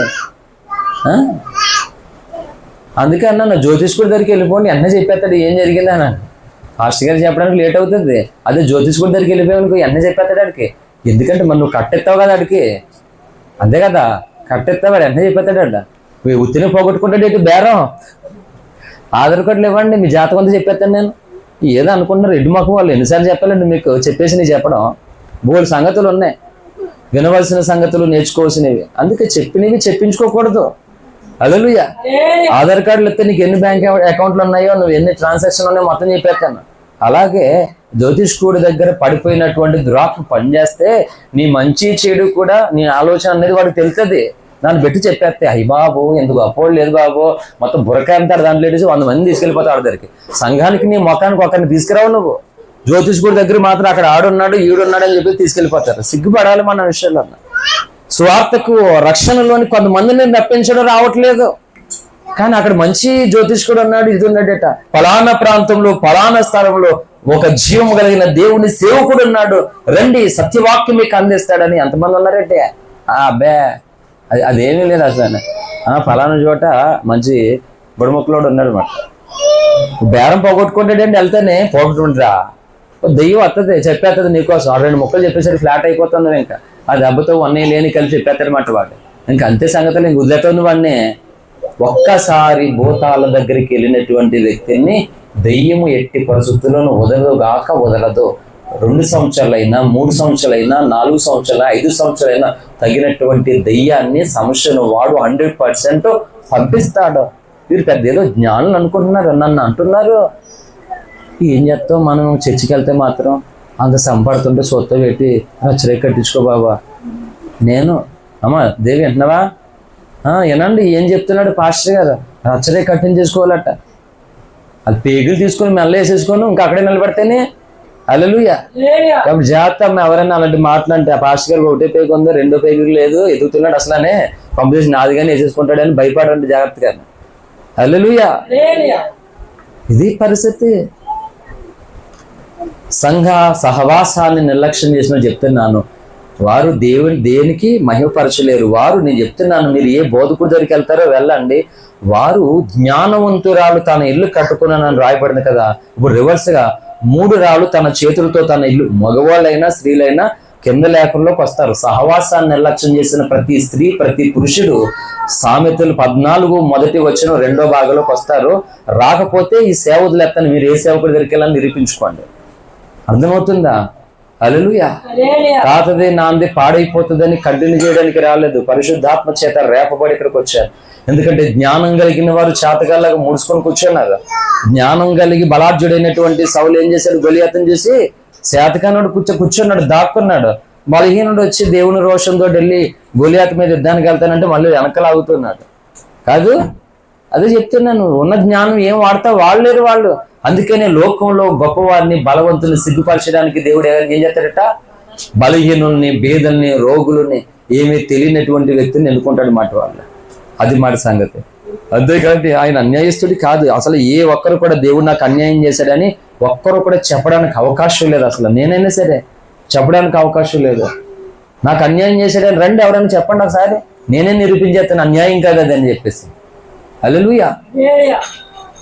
ఆ అన్నాలాగా తీవ్రతతో నువ్వు వెళ్ళినప్పుడు నువ్వు ఒక్కొక్కటి పొందుకోవడం. నేను చెప్తున్నాను సంఘమా, నేను ఎన్నోసార్లు చెప్పాను, ఆశీర్వాదం దేవుడు నీ పక్కన పెట్టాడు, నువ్వు అది చూడలేనటువంటి నేత్రాలు తెరవబడలేని స్థితిలో నువ్వు ఉన్నావు. ఎవరైతే వచ్చారో నీ ఇంటికి ఆయన ఖాళీ లేదని తోలేస్తున్నావు నువ్వు. హల్లెలూయా. నన్ను బోలు మంది చెప్పారు రావద్దు అని, నన్ను సేవకుడి నేను మా ఇంటికి రావద్దు అని నాతో బోలు మంది అన్నారు. రావద్దు అన్నప్పుడు ఎలాగెళ్తారు సేవకుడు? వెళ్తాడా? హల్లెలూయా. గృహదర్శనానికి వెళ్ళాలి అందరూ. దేనికి వెళ్తానో చెప్పగలరా? గృహదర్శనానికి వెళ్ళాలా? వారం వారు వెళ్ళి బలపడుతున్నారా? ఏం బలపడుతున్నారు? వారం వారు వెళ్ళి గొప్పవాళ్ళు మాట. హల్లెలూయా. నేనేమో ఆ రోజు కూలి పని పోగొట్టేసుకుంటారు, మళ్ళీ నాకు కానుకిస్తారు లేని పరిస్థితుల్లోనూ, ఏకై వెళ్ళకూడదు బాగోదు అని ఎన్నో రకాలుగా ఆర్థికంగా శారీరకంగా నీకు నష్టం కలగకూడదని అదే ఏదో విషయంలో కౌరెట్టామనుకో వెంటనే వస్తా. కౌరు పెడితే ఆగేదేమి ఉండదు. కౌరెట్టిన తర్వాత ఖచ్చితంగా వస్తాను ఎవరినొకరిని తీసుకొని. హల్లెలూయా. సంగమా వాక్యులు అడుగు పెడుతున్నాను, శ్రద్ధగా విందాం. ఎందుకు చెప్తున్నాను తెలిసే విషయాలన్నీ. యోహాను సువార్త 6వ అధ్యాయంలో ప్రభువారు చెప్తున్న మాట ఏంటంటే, నా ఇష్టం నెరవేర్చుకోవడానికి నేను రాలేదు అంటూ ఉన్నాడు. నేను అది అంటున్నాను. యేసునందు ఎవరినైతే నువ్వు విశ్వాసం ఉంచి రక్షింపబడి నువ్వు వచ్చావో ఆయనే అంటున్నాడు. ఏమని? నువ్వు ఎవరినైతే దేవుడు నా ప్రేమికుడు, ఆయన కొరకు నేను చావనైనా చేస్తాను, ఏమైనా వదిలేస్తానని తెగించి పూనుకుని వచ్చావో ఆయన అంటున్నమాట. ఏమని? నా ఇష్టము నెరవేర్చుకోవడానికి నేను రాలేదు. అది సంగతి. నన్ను పంపినవాడు ఒక ఆయన ఉన్నాడు, ఆయన చిత్తం నెరవేర్చడానికి నేను పంపబడి తిని అన్నాడు. ఇప్పుడు చెప్పు, సంఘానికి రక్షింపబడి సంఘాలకు వస్తున్న నీవు ఏ ఇష్టాన్ని నువ్వు నెరవేర్చాలనుకుంటున్నావు చెప్పు. నీ ఇష్టం ఏంటి? వింటున్నారు అందరూ? హల్లెలూయా. నీ ఇష్టమైనటువంటి దేవుడి ఇష్టం ఏంటి? ఆయన ఇష్టం కాదంట, ఇంకొకరి ఇష్టం ఉందంట ఆయనకి. ఆ ఇష్టం నెరవేర్చడం ఆయన పని అంట. అందుకు వచ్చాడంటే ఈ భూమి మీదకి. నీ దేవుడు అలాగంటున్నాడు, మరి నువ్వు ఎవరి ఇష్టాన్ని నెరవేర్చడానికి వచ్చావు దేవుని సన్నిధికి? కొన్ని సంఘాల్లో బానిసులు ఉన్నారు. కొన్ని సంఘాల్లో బానిసులు ఇలా చెప్తే ఎవడెత్తాడండి ఇచ్చేకానికి? ఇస్తాడమ్మా, ఇస్తాడు ఎవడన్నానే ఇలా చెప్తాండి. పొగిడితే ఎత్తుంటారు అన్నమాట. ఎవడికి కావాలి? నా జీతం ప్రభు నాకు ఎవడా? ఎన్ని రోజులు ఎలా పోషించాడు ఆయన? హల్లెలూయా. ఏమన్నా వడ్డీకి ఇచ్చిన డబ్బులు పోవాలన్నీ వడ్డీకి వచ్చేది నెల నెల దాంతో పోషించబడ్డానా? దేవుడు ప్రేరేపించిన వాళ్ళు ఏ స్థితిలో ఉన్నా ఆపరు, ఎవరన్నా వచ్చి పరిగెట్టుకుని ఎత్తారు. హల్లెలూయా. ప్రేరేపించుకుని ఉంటాడేట ఆయన. ఇక 3000 వాచ్ నేను కొనుక్కున్నా. నా బతుకులు నేను కొంటానని అనుకోలేదు. నేను 150 రూపాయలు వాచ్లు కొనుక్కున్నాను తెలుసా మీకు? 150 రూపాయలు వాచ్ కొనుక్కున్నాను నేను. ఆ 150 రూపాయలు వాచ్ కొండా నేను ఎంత తెక్కలో అంటే, హైదరాబాద్లో మేమున్న ఏరియా నుంచి 30 కిలోమీటర్లు వెళ్ళి కొనుక్కునేవాడు 150 రూపాయలు వాచ్ అండి. చూసుకోండి మీరు. అమ్మ అర్థమవుతుంది? వెనకాల ఉన్న వాళ్ళే 150 రూపాయలు వాచ్ కొనడానికి 30 కిలోమీటర్లు వెళ్ళేవాడు హైదరాబాద్లో. నేను కోటికి సవక అంటారు. ఆడు భయంకర మోసం చేస్తాడనమాట. అటు వెళ్ళి ఇటు వెళ్ళి 100 రూపాయలు అయిపోయి ఖర్చులు. చూడండి, 150 రూపాయలు వాచ్ కొనడానికి వెళ్ళి 100 రూపాయలు ఖర్చు మళ్ళీ. పోనీ ఎవరినైనా తోడు తీసుకెళ్తే 200 ఖర్చు. నేను ఒక్కడిని వెళ్తే నాకు ఖర్చు ఏమండదండి. బండికి చెప్పాను కదా ఎన్నోసార్లు, దాని పొట్ట నింపుదాన్ని అంతే. నా పొట్టలు ఏమి వేసుకోను. మహా అయితే చాలా కష్టంగా ఉందన్నప్పుడు కొబ్బరి బొండమో చెరుకు రసం, జ్యూస్ జోలు కూడా వెళ్ళను నేను అసలు. కొబ్బరి బొండమో చెరుకు రసమో. నాతో ఎవరైనా ఉన్నారనుకో, బిర్యానీ సెంటర్ ఏమైనా కనబడిందని చూస్తాను. అర్థమవుతుందా? నాతో వచ్చిన వాళ్ళని కడుపు మార్చేసి బలహీనంగా ఉంచడానికి ఇష్టపడను. వాళ్ళు ఇచ్చిన నేర్చిన తర్వాత సంగతి, కానీ ముందు కడుపులో ఏ కోసం చేసేసుకుందాం బలమైంది అనుకుంటారు అన్నమాట. హల్లెలూయా. చెప్పండి, ఆయన ఇష్టము నెరవేర్చుకోవడానికి భూమి మీదకి రాలేదట. ఈరోజు సేవకులు కానీ సంఘాలు కానీ ఎవరి ఇష్టం నెరవేర్చడానికి బ్రతుకుతున్నారు, ఎవరి ఇష్టం నెరవేర్చడం కొరకు సంఘంలో ఉన్నారు. మీరు ఆలోచన చేసుకోవాలి ఖచ్చితంగా. హల్లెలూయా. ప్రభు ఏది చెప్పమన్నాడు అదే చెప్తున్నాను. ప్రతి ఒక్కరికి భూమి మీద మంచా చెడ, వాళ్ళు చిన్నోళ్ళ పెద్దోళ్ళ లేనోళ్ళ ధనవంతులు అనే సంగతి పక్కన పెడితే ప్రతి మనిషికి కొన్ని ఇష్టాలు అనేవి ఉంటాయి. హల్లెలూయా. ఉంటాయి, ఉండవా? ఉంటాయి. ప్రతి వారు కూడా తమ ఇష్టమైనటువంటిది చదువుకోవాలనుకుంటారు. కొంతమంది తల్లిదండ్రులు పిల్లల్ని బలవంతంగా ఈ చదవమంటారు అన్నమాట. వాళ్ళకేమో అది వద్దంటారు, అది ఇష్టం లేదు, ఇంకో గ్రూప్ తీసుకుంటాను అంటారు. వీళ్ళు ఏం చేస్తారు? వాడిని బలవంతంగా. నేను అందుకే పిల్లల్ని మీకు ఏ గ్రూప్ ఇంట్రెస్ట్ ఉందో అడుగుతాను నేను. కొంతమంది పిల్లకాయలు ఎలా ఉంటారంటే, వీళ్ళు ఫ్రెండ్స్ ఉన్నారు కదా, వీళ్ళందరూ ఇంకో గ్రూప్ తీసేసుకుంటారు అన్నమాట. నేను నీది ఏం తీసుకోను, వాళ్ళు తీసుకునేది నీ ముఖం రాగి పెట్టి కొట్టాలని దవడ మీద ఒకటే. వాళ్ళు తీసుకునే తిక్క ముఖం తొమరెట్టుతో ఉన్నట్టుగా నేపరాయి మేము ముక్కడితో వేస్తాను ఆయన. వాళ్ళు తీసుకోకు, నీకు ఒక సబ్జెక్ట్ ఇష్టం ఉంటుంది కదా, ఒకటి నీకు ఉన్నది కదా, అది నువ్వు తీసుకోవాలి. వీళ్ళు ఏం చేస్తారు, ఫ్రెండ్ కోసం వీళ్ళకి రాకపోయినా తీసుకొని అక్కడికి వెళ్ళి గుడ్లు పెట్టేస్తున్నారు. అక్కడ కొంతమంది తల్లిదండ్రులు ఎంత దద్దములు అంటే, నేను అందుకే చెప్తున్నాను, అందరికి ఇచ్చేస్తాను, ఎవరికి ఇచ్చేది వాళ్ళకి ఇచ్చేస్తాను అనమాట. నాకు ఇచ్చేది నేను ఇచ్చేసుకుంటాను. హల్లెలూయా. నేను అనుకున్న చదివాను, నువ్వు ఇంజనీరింగ్ చదివేటి, నువ్వు డాక్టర్ చదవాలంటారన్నమాట. డాక్టర్ నాకు వద్దు, బొద్దింకలకి ఆపరేషన్ చేయాలి, ఆ వానపామును కొయ్యాలి, బాబాయ్ చచ్చిపోయిన మార్చిలోకి వెళ్ళాలి నేను, బాబాయ్ నాకు వద్దని చెప్పేసి వాళ్ళు అంటారు. నువ్వు చచ్చిన అవసరం లేదు, అందులోకి వెళ్ళాలి నీళ్ళు అంటారు అన్నమాట. వాళ్ళకి ఏం ఇంట్రెస్ట్ ఉందో దాని మీదకి వెళ్ళాలి. అలాగే చెప్తున్నాను, ఏదైనా సరే ప్రతి వ్యక్తికి కట్టుకునేవి కానీ తినేవి కానీ చేసే పని, చదువుకునే చదువు, అవునా కదా, ఏదైనా సరే ఒక ఇష్టం అనేది ఉంటుంది ప్రతి వ్యక్తికి. ఉంటది ఉండదా? అందరూ చెప్పాలి, మనం మాలోకంలో ఉండొద్దు. హల్లెలూయా. ఉండదా లేదా? నేను వాక్యం నిలబడి చెప్తాను, కూర్చొని చెప్తానా? తెల్ల షర్ట్ వేసుకున్నా, నల్ల షర్ట్ వేసుకున్నానా? అమ్మా చెప్తాండి, ఏ షర్ట్ వేసుకున్నాను? నల్ల షర్టా? హల్లెలూయా. చెప్పండి, విన్నారు కదా? ఏ షర్ట్ అన్నా అది ఇక్కడ చూడాలి. అయితే చూడండి, ఎప్పుడైతే నీవు ఈ భూమి మీద దేవతలు అనబడిన వారు, దేవుళ్ళు అనబడిన వారు అనేకులు ఉన్నను, వీళ్ళందరిలో ఒక దేవుడిని నువ్వు సెలెక్ట్ చేసుకున్నావు. ఆయన నిన్ను ఎప్పుడో సెలెక్ట్ చేసుకున్నాడు. కానీ నీ మట్టుకు నీవు ఈ జీవితంలో కొంతకాలము గడిచినటువంటి పిమ్మట ఏ దేవుడైతే నిన్ను సెలెక్ట్ చేసుకుని పెట్టుకున్నాడో ఆయనను నువ్వు కొంతకాలం తర్వాత నీ జీవితంలో కఠిన సవాలు స్థితులు ఎదురైనటువంటి తర్వాత నువ్వు ఆ దేవుణ్ణి సెలెక్ట్ చేసుకుంటావు. అవునా కదా? హల్లెలూయా. సెలెక్ట్ చేసుకున్న తర్వాత ఏమవుతావు నువ్వు అని అంటే, అప్పటి వరకు నీకు అనేక ఇష్టాలు ఆలోచనలు ఉంటాయి కదా. ఆ సెలెక్ట్ చేసుకుని ఆయన దగ్గరకు వచ్చిన తర్వాత ఆయన వాక్యము నువ్వు వింటూ, ఆయన ఎన్నిసార్లు నిన్ను క్షమిస్తున్నాడు, ప్రేమిస్తున్నాడు, నిన్ను కాపాడుతున్నాడు, మరణకరమైన స్థితిలో నుండి కూడా నిన్ను ఎలా విమోచిస్తున్నాడు ఎరిగినటువంటి వ్యక్తిగా నువ్వు ఏం చేస్తావు తెలుసా? ఒక భక్తులను ఆటోమేటిక్గా వారి ఇష్టాలు, వాళ్ళ ఆలోచనలు చేంజ్ చేసుకుని దేవుని ఇష్టమే నా ఇష్టం అంటారు. రంజిత్ పాలు పుట్టక మునుపు సండే స్కూల్ పిల్లల్లో లిస్టు, నా కొడుకు పుడతాడని పేరు రాయించాను నేను. భావని రాసింది పేరు, రంజిత్ పాల్ అని రాసింది పేరు. ఆవిడ పాస్టమ్మ గారు ఇంకా గర్భవతిగా ఉన్నారు, కడుపులో బిడ్డ పడ్డామాట. 100 రోజుల ఉపవాసంలో ప్రభు చూపెట్టాడు, బాబుని ఇస్తున్నాడు దేవుడు, పాపను కాదు. పాపను అడిగాను నేను ఫస్ట్, అమ్మ కావాలి అని. హల్లెలూయా. దేవుడు బాబుని చూపించాడు, పేరు రాయించాడు. సండే స్కూల్ ఆ రిజిస్టర్లో రంజిత్ పాల్ ఉంటుంది పుట్టక మునుపు. హల్లెలూయా. తర్వాత పేరు పెట్టించేటప్పుడు దైవజనులు అడిగారండి నన్ను, వినాశ్రద్ధగా అడిగారు, ఒరే బాబు, ఓయ్ పిల్ల వినాలే. హల్లెలూయా. బాబు ఏమైనా అనుకున్నారా అని అడిగాడు దైవజనులు. పేరు ఏమైనా అనుకున్నారా అన్నాడు. డాడీ అంటే రంజిత్ పాల్ అని నేను అనుకున్నాను, కానీ అది ఫైనల్ కాదు, మీ ఇష్టం, మీరు ఏది పెట్టాలనుకుంటే అది పెట్టండి. నేను నార్మల్గా అనుకున్నాను, అది ఫైనల్ కాదు. నేను అలాగే ప్రార్థన చేస్తాను ఇప్పటికేనే. నాకు ఒకటి ఉంటుంది, ఒక ఆలోచన ఉంటుంది, లేదా ప్రార్థన, అది పెడతాను ఆయన దగ్గర.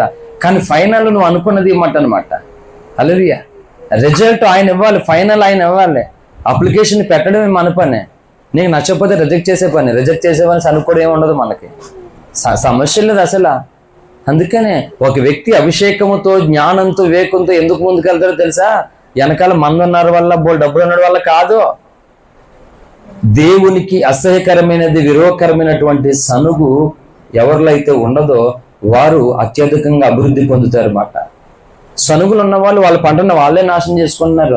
చాలా మంది పరలోకానికి వెళ్ళిన తర్వాత, ఎందుకు ప్రభు అక్కడ మమ్మల్ని అలా వదిలేసావు, మమ్మల్ని ఎందుకు అలాగ బలహీనపరిచేసావు, నువ్వు ఎందుకు అలా చేయలేదంటే, దేవుడు కన్నెర చేస్తే అవమానాలు పాలైపోతారు పరలోకంలో. ఉంది అదంతా బైబిల్లో, అవమానాలు పాలైపోతారు. నేనా వదిలేసింది మిమ్మల్ని? నీ నాశనము కాదు, నీ సనుగు కాదు, నీ దుష్ట ఆలోచన కాదు, నేను ఎన్నిసార్లు ఇస్తున్నటువంటి ఆశీర్వాదం నువ్వు ఎలా పోగొట్టుకున్నావు? స్క్రీన్ మీద చూపెడితే సిగ్గుపడతామాట. అప్పుడు భర్త కూడా అంటాడు, ఎంత పనికిమాలినాలుగా ఉన్నావు నువ్వు నా పక్కనే, ఇంత దుష్ట ఆలోచనతో ఉన్నావా? ఏదో ప్రార్థన చేసేదంటే నేను ముడిచిపోయాను, ఇంత దుష్ట ఆలోచనతో ఉండు, నువ్వు ప్రార్థన చేసావా అని తిడతాడు భర్త. అక్కడ అనుకుంటాడు అన్నమాట. ఇన్ని ఘోరాలు జరిగితే పరలోకానికి వెళ్ళిన తర్వాత ఏదో అనుకుంటున్నారు అన్నమాట. హల్లెలూయా. తెలుసా, అంత సీనే ఉండదు వదిలేసామనడానికే. దేవుడు ఇస్తున్నాడు అంటే ఏమంటే, ఎవరి ఇష్టాలు వాళ్ళు నెరవేర్చుకోవడానికి దేవుడు ఇచ్చినా పర్లేదు, సేవకుడు ఇచ్చినా పర్లేదు, సంఘానికి సరిపేరు వచ్చినా పర్లేదు, సత్య క్రమం మారిపోయినా పర్లేదు, వాళ్ళు అనుకున్న ఇష్టాలు నెరవేర్చుకోవడానికి వరకు వెళ్ళిపోతారు అన్నమాట. నేను నా ఇష్టం ఇది తండ్రి, కానీ డాడీ మీరు అనుకున్నది ఫైనల్ అని చెప్పాను. చివరికి ఆ పేరు పెట్టారు. ఇదే పెట్టబడి నేను చెప్పలేదు, నేను అనుకున్నాను ఇది మీకు అనుకూలమైన పెట్టమన్నాను. నేను ఇప్పటికీ అదే ప్రార్థన చేస్తాను. క్రైస్తవం అని చెప్తున్నాను, నీ జీవితంలో నువ్వు అనుదినము చేయవలసినటువంటి ఒక ప్రత్యేకమైన ప్రార్థన ఉంది బైబిల్లో. నువ్వు ప్రతి ప్రార్థనా గదిలో, నీ వ్యక్తిగతమైన ప్రతి ప్రార్థనలో నువ్వు ప్రార్థన చేయాలి. హల్లెలూయా. ఏండి బైబిల్లో ప్రతి మనుషుడు చేయవలసినటువంటి ఒక ప్రాముఖ్యమైనటువంటి ప్రార్థన ఉంది, అది మిస్ చేసుకుంటున్నారు. ఏయో ప్రార్థన చేసుకుంటే వెళ్ళిపోతారన్నమాట. ప్రార్థన చేయడానికి సమయం అయితే తిరిగేస్తారు ఎక్కడికోను. ఆమె నాడు మర్చిపోయినంటారు కావిడ దేవి. హల్లెలూయా. నాకులాగా పెళ్లి కొడుకులాగా రెడీ అయిపోయి వెళ్ళాడట. ఎక్కడికంటే రెస్టారెంట్ కాదు, బ్యాన్ షాప్కి. శుభ్రంగా తాగేసి ఇంటికి వచ్చేదారి మర్చిపోయాడు. హల్లెలూయా. వెళ్ళినప్పుడు బాగానే వెళ్ళాడు, వచ్చేటప్పుడు ఇంటికి వచ్చేదారి మర్చిపోయాడట. అర్థమవుతుందా? కాబట్టి ఆమె ప్రార్థన చేస్తుంది, ఆమె నన్ను లాస్ట్ ఏదంట కదా మర్చిపోతుందంట. మర్చిపోయి చేసేస్తున్నాను, శుభ్రం కుమ్మేస్తుందంట. మామూలు కాదు, ఎప్పుడు ఎంత అభిషేకం వచ్చేసిందండి అందరూ ఏదో అంటారు కదా అంటుందంటే రమ్యని. ఏమంటారని ఈ పిల్ల ఆమెనా అంటే ఆమెనందంటే అప్పుడు ఆ మొక్క ఎప్పుడు అంటుందని వాళ్ళు చూస్తుంటే ఆ మొక్క ఏమి ఇవిడు మర్చిపోయిందంట. అలాగే క్రైస్తవులు అసలైన ప్రార్థన, నేను ఒక అంశం చేశాను, అందులో ఉంది నెట్లో, దేవుడు కోరుకునే ప్రార్థన. హల్లెలూయా. ఇవి మీరు సందేశాలు అనుకుంటున్నారు, నేను చెప్తున్నా ఇవి సందేశాలు కాదు. నిన్ను సాతాను ఎదుట గొప్ప విజయాన్ని పొందుకొని దేవుని ఎదుట గొప్ప బహుమానం పొందుకోవడానికి నీకు కావలసినటువంటి సందేశాలు ఇవే. హల్లెలూయా. నువ్వు వేరే రకంగా తీసుకుంటే వేరే రకంగానే ఉంటుంది. నేను నాశనం నుండి తప్పించి సాతాను ఎదుటే నీ జీవితాన్ని నాశనం చేయాలనుకుంటున్న సాతాను ఎదుట గొప్ప విజయోత్సవముతో నిన్ను నిలబెట్టడానికి దేవుడిస్తున్న ఔషధం ఇదంతా కూడా. అందుకని వేరు వేరేది కాదు. చూడండి, అందరికీ బాగా పరిచయమైనటువంటి లేఖనమే సామెతల గ్రంథంలోనికి వచ్చారా? మీకు అవి పాడుకు వెలిగేవాళ్ళు. మీకు ఎన్నిసార్లు నా వాక్యాలు అంటున్నారు, వెలిగేవాళ్ళు. చదివానన్నా 30వ అధ్యాయము సామెతల గ్రంథము 7వ వచనం నుండి చదువునాయన. వినండి శ్రద్ధగా అందరూ కూడా. నేను చేస్తున్నాడు ఆగురు ప్రవక్త. నేను చనిపోక ముందు వాటిని నాకు అనుగ్రహింపు. వ్యర్థమైన వాటిని అబద్ధములను నాకు దూరముగా. చూడండి, వ్యర్థమైన వాటిని అబద్ధములు నాకు దూరముగా ఉంచు. పేదరికమైనను ఐశ్వర్యమైనను నాకు దయ చేయకము. తగినంత ఆహారం నాకు అనుగ్రహింపు. చాలండి, బైబుల్ ఎంతకంటే గొప్ప ప్రార్థన ఎక్కడ కూడా లేదు. దీని తర్వాత ఇంకో ప్రార్థన ఏదన్నా సరే ఏమంటున్నాడు? నేను చనిపోక ముందు నేను నీతో 2 మనవులు చేసుకుంటున్నాను, వాటిని నాకు అనుగ్రహింపు అంటున్నాడు ఒక భక్తుడు. ఏమంట? వ్యర్థమైన వాటిని అబద్ధములు నాకు. మనకు ఇప్పుడు చెప్పండి, నిజంగానే మన జీవితంలో వ్యర్థమైనవి అబద్ధాలు దూరంగా ఉంచుకుంటున్నావా, లేకపోతే అబద్ధాలు అబద్ధాలు అబద్ధాలు అనుకుంటున్నావా? కొంతమంది సేవకులకి చాలా ఈజీగా అబద్ధాలు చెప్పేస్తారు, చాలా ఈజీగా. నేను ఒకరు గట్టిగా ఇచ్చాను. హల్లెలూయా. ఈజీగా అబద్ధాలు చెప్పేస్తారు, చాలా సింపుల్గా మాట. డాక్టర్ దగ్గరికి వెళ్ళి అబద్ధం చెప్పు, కాళ్ళు నొప్పి వస్తుంటే మంచం మీద పడుకుని రెస్ట్ తీసుకోవడానికి గుండెలో నొప్పి అని చెప్పు డాక్టర్కి. కోసేతనే అవసరం అయితే. హల్లెలూయా. ఏం చేస్తాడు డాక్టరు? బాగానే ఉంది ఇంత అన్నాడు, అయితే గుండెలో లోపల ఏదో ప్రాబ్లం ఉంది, స్కానింగ్ కూడా దొరకట్లేదని కత్తెట్టి కోసేస్తాడు అప్పుడు. అంతే కదమ్మా. ఎందుకు వచ్చింది దగ్గర అండి? మరి నిన్ను నిత్య జీవానికి అది సడన్ గా తిప్పేసింది. దేవునికి స్తోత్రం. హల్లెలూయా. ఓకే ఓకే, ఏం చేస్తాం, తప్పదు మరి. మన చుట్టూ పరిశుద్ధాత్ముడు సంచరిస్తున్నది ఎంత వాస్తవమో, దుష్టాత్మ కూడా సంచరిస్తున్నది అంతే వాస్తవము.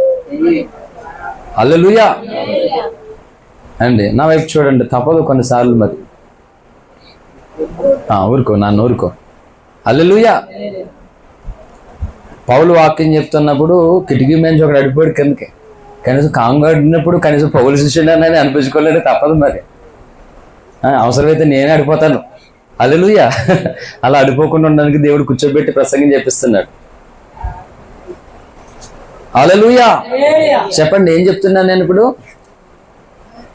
వ్యర్థమైన వాటిని అబద్ధాలను మనం దూరంగా ఉంచాలి. మనమే మాట్లాడితే అబద్ధం చెప్పేస్తే మంచిది కాదు అది. ఎందుకంటే దేవుని చేత ఎన్నుకోబడినటువంటి వ్యక్తువు కదా. దేవుని చేత ఎన్నుకోబడినప్పుడు నీవు నీ నోటి కొరకు నీ నోరు ఏం మాట్లాడుతుందో తెలియాలి ఖచ్చితంగా. వ్యర్థమైనటువంటి మాటలు పలుకున్నప్పుడు అంటే విమర్శ దినమనందు వారందరూ ఏం చేయాలట?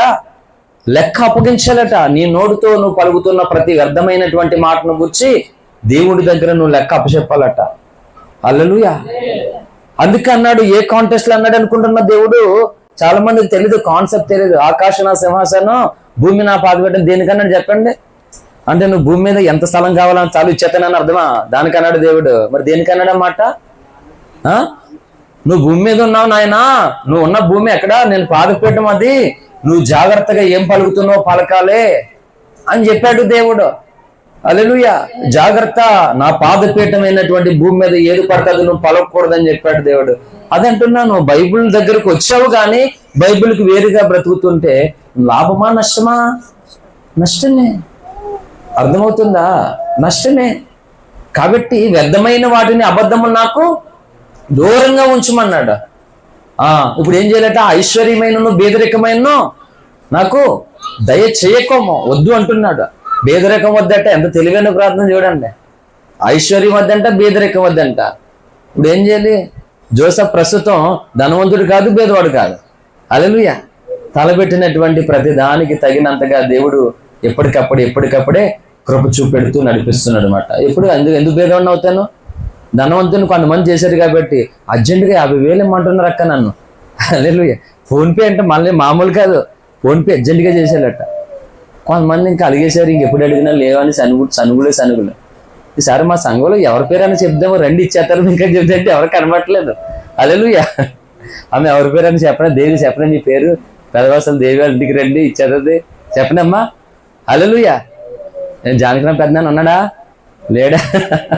పేరు ఇచ్చేద్దాం, లేకపోతే పెద్దమ్మా ఎవరక్కడ ఉండండి మరి, మంచిగా పేరు ఇవ్వాలి. దేవుడు తలగా చేస్తున్నాను కానీ తోకగా చేయనన్నాడు కదా. తలగా ఎవరొకరు ఉండండి అలా, మా సంఘంలో అందరికి అప్పించేవాళ్ళని. హల్లెలూయా. బీదవాడు వద్దంట, ధనవంతుడు వద్దంట, తగినంత ఆహారము దయచేయడట. ఎందుకు ఈ ప్రార్థన చేశాడు? కంటిన్యూ నాన్న. చూడండి ఎంత మంచి ప్రార్థన. ఎక్కువైన ఎడల నేను కడుపు నిండిన వాడినే నేను నిన్ను విసర్జించి. చూడండి ఆయన ఆలోచన. అందుకే భక్తుని ప్రార్థన మనం నేర్చుకోవాలి. ఎక్కువైపోతే దేవుడి మీద అహం వచ్చేసి గర్వం వచ్చి, మరి లూసిఫర్ ఎలాగయ్యాడు? దేవుడు ప్రధాన దూతల్లో ఒక ప్రధాన దూత అయిన వాడు ఎందుకు లూసిఫర్ సాతాన్ అయ్యాడు? గర్వం, అహం వచ్చేసింది. ఎక్కువైపోయింది వాడికి జ్ఞానం. ఎక్కువైన ఎడలా దేవుణ్ణి దూషిస్తానేమనుకున్నాడు. ఒకవేళ తక్కువైతే బేదనై దొంగిలి దేవుని నామాన్ని దూషించేనేమో దాని గురించి చూడండి. చాలండి, అది ప్రార్థన. ఇప్పుడు చెప్పండి, అటువంటి ప్రార్థన చేసినటువంటి వ్యక్తులను దేవుడు మెచ్చుకుంటాడా మెచ్చుకోడా? కొంతమందికి దేవుడు ఏ మేలు చేసినా, వాళ్ళు శక్తికి మించి ఎన్ని అద్భుతమైన కార్యాలు చేసినా కృతజ్ఞత ఉండదు. మరి ఏం చేయాలి? నేను చెప్తాను, గుర్తుపెట్టుకోండి. ఒక అద్భుతము పొందిన తర్వాత, ఒక మేలు పొందిన తర్వాత కృతజ్ఞత కలిగి నువ్వు ఎక్కువగా ఉంటే చూసావా, దానికి మించిన గొప్ప కార్యాలను పొందుకుంటావు. అర్థమవుతుందా సంగమా నా బాధ? దేవుడు చెప్పండి, మన జీవితంలో ఏ అద్భుతం చేయలేదా? ఏ మేలు చేయలేదా? మనకి చేసేయడం లేదా? మరి ఎందుకు వచ్చిందరా? నీకు ఒంట్లో బాధదని చెప్పా కదరా, వదిలేరా, నీకు దండం పెడతానని చూస్తున్నారు మీరు. నాకు ఒంట్లో బాధదన్నాను, ప్రసంగానికి కాదు. సింహానికి ఒంట్లో బాధదని వెళ్ళి తోకతోటి ఆడుకుంటారా? అల్లు నాకు బాగలేదని చెప్పాను. మిమ్మల్ని ఎవరన్నా ఎత్తుకోమని నా దగ్గరకు వస్తే ఒంట్లో బాగలేదు నేనేం చేస్తాను? అర్థమవుతుందా? నేను బలహీనుడిని, ప్రసంగం మాత్రం బలమైనది. హల్లెలూయా. కాబట్టి అతని ప్రార్థన చూడండి, దేవుడు అతన్ని మెచ్చుకుంటాడా మెచ్చుకోడా? మెచ్చుకుంటాడు మాట. చెప్పండి, మన జీవితంలో అలాంటి ప్రార్థన ఏమన్నా చేస్తున్నాం మనం? తగినంత. ఎక్కువైతే దూషించి గర్వముతో నిండుతాను, ఎవడంటానేమో, నిన్నే విసర్జిస్తానేమో అంటున్నాడు. తక్కువైతే భేదవాడిని దొంగిలించి నీ నామాన్ని దూషిస్తానేమో అంటున్నాడు. అంటే ఎంత దేవుని ప్రేమను, దేవుని ఇష్టాన్ని ఎంత గౌరవిస్తుందో చూడండి భక్తురాలు. అవునా కదా? హల్లెలూయా. అందుకే చూడండి, అతడు ఎంత గొప్ప ప్రార్థన చేస్తున్నాడు తన జీవితంలోనూ. మనం ఏ ప్రార్థన చేస్తున్నాం?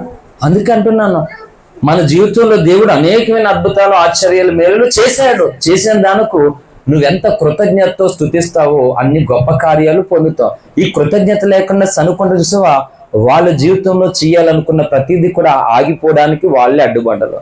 ఏ కుటుంబంలో అయితే సనుక్కుని ఇలాగ సనుక్కుంటారో వాళ్ళ వల్ల కుటుంబానికి శాపం వస్తుంది, వాళ్ళు పొందుకోవాల్సిన అన్ని ఆగిపోతాయి మాట. అర్థమవుతుందా? హల్లెలూయా. అబీమెలెకు అనేటువంటి రాజు అబ్రాహాము భార్య అయిన శారాను ఎత్తుకెళ్ళిపోయాడు.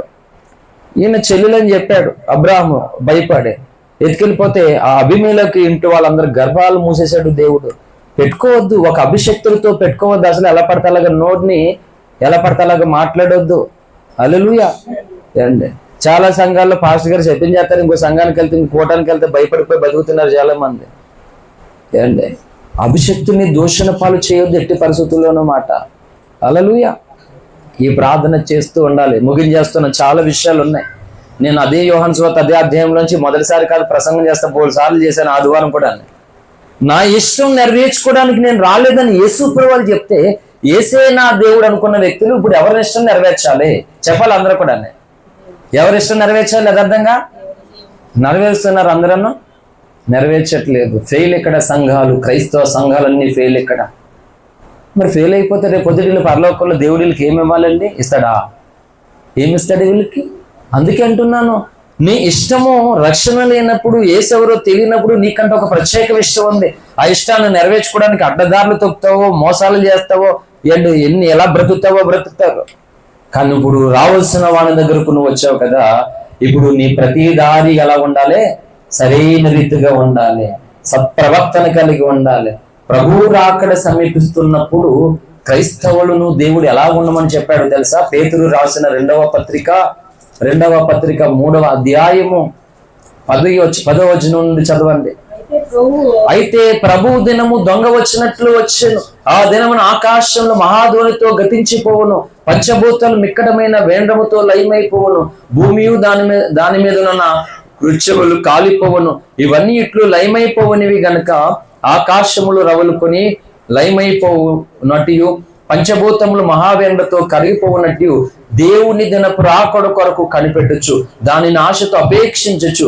మీరు పరిశుద్ధమైన ప్రవర్తనతోనూ భక్తితోనూ ఎంతో జాగ్రత్త కలవారై ఉండవలెను. హల్లెలూయా. ఎలా ఉండాలంట క్రైస్తవులు? ఎలాంటి ప్రవర్తన అంట? ఎలాంటి ప్రవర్తన? పరిశుద్ధమైన ప్రవర్తనతోనూ భక్తితోనూ ఎంతో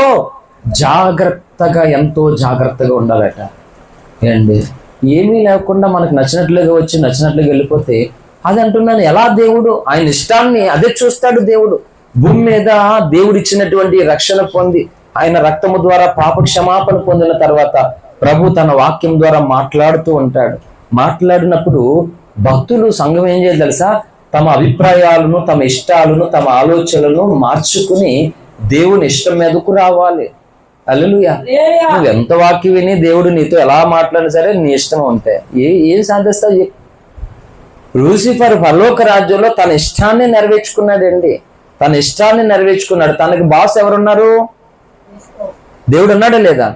తనకంటే యజమానుడు ఒకడు ఉన్నాడు, కానీ యజమానుడు కాదట. వీడి ఇష్టాన్ని నెరవేర్చుకున్నాడు. ఏమయ్యాడు? తన స్థానాన్ని పోగొట్టుకున్నాడు. ప్రతి ఒక్కరికి ఒక స్థానాన్ని దేవుడు ఇస్తాడు, పోగొట్టుకుంటారు. ఎందుకంటే తమ ఇష్టాన్ని నెరవేర్చుకోవడం వల్ల, తమ ఇష్టాన్ని ఏది జరిగినా నా ఇష్టమే నెరవేర్చాలనుకున్న వారు అన్నీ కూల్చేసుకుంటారు. నేను చెప్తున్నాను, కుటుంబమైనా, సంఘమైనా, సమాజం, ఇరుగుపరు మొత్తం అన్ని ఒక్కొక్కటి కూల్చేసుకుంటారు ఒక రోజు. చాలా ప్రమాదం. అందుకే అంటున్నాను, ఏంటి నీ దేవుడితో నీ జీవితాన్ని కూర్చుకోవడం ఏంటి? అందుకే భక్తుల జీవితాలు చూడండి. ఏ వ్యక్తి అయినా సరే భక్తుడు ఎందుకు అవుతారు తెలుసా? ఏంటి ఒక వ్యక్తి భక్తుడు, ఒక వ్యక్తి భ్రష్టుడు అవ్వడానికి ప్రధానమైన కారణం ఏంటి అంటే ఒకే ఒక షార్ట్ మాట. ఇది చాలా నిగూఢమైనటువంటి మర్మం అనుకోవచ్చు, ప్రత్యక్షం అనుకోవచ్చు, కానీ చాలా సింపుల్ గా నేను వివరించి చెప్తున్నాను మీకు. ఏంటంటే ఒక వ్యక్తి భక్తుడు కాగలడానికి, భక్తురాలు కావడానికి ప్రధానమైన కారణం అంటే నా ఇష్టము కాదు, నా ప్రభు ఇష్టమే నా ఇష్టం అన్నవాళ్ళు భక్తురాళ్ళు అయిపోతారు. వాళ్ళు త్వరగా అయిపోతారు అన్నమాట. ఎంతకాలం మందిరానికి వెళ్ళి ఎన్ని వాక్యాలు విన్నా నీ ఇష్టాన్ని నువ్వు వేలాడతా చూసావా, 100% నువ్వు భ్రష్టురాలు, భక్తిహీనుడు అయిపోతావు, భ్రష్టుడు అయిపోతావు. వీళ్ళకి బోడు సంగతులు తెలితే, బోడు జ్ఞానాలు తెలితే, జ్ఞానవంతుడి వల్ల భక్తుడు కాదండి, జ్ఞానం వల్ల భక్తుడు అని చెప్పాడా దేవుడు? లూసిఫర్ జ్ఞానవంతుడు కాదా? జ్ఞానవంతుడే కానీ అయినా భ్రష్టుడే వాడు. అర్థమవుతుందా సంగమా? ఇంక ఏం మెసేజ్ కావాలి చెప్పండి? కనుక భార్య ఇష్టాన్ని భర్త, భర్త ఇష్టాన్ని భార్య, నచ్చినటువంటి వాళ్ళ ఇష్టాన్ని నెరవేర్చడం కాదు మనం ఉన్నది.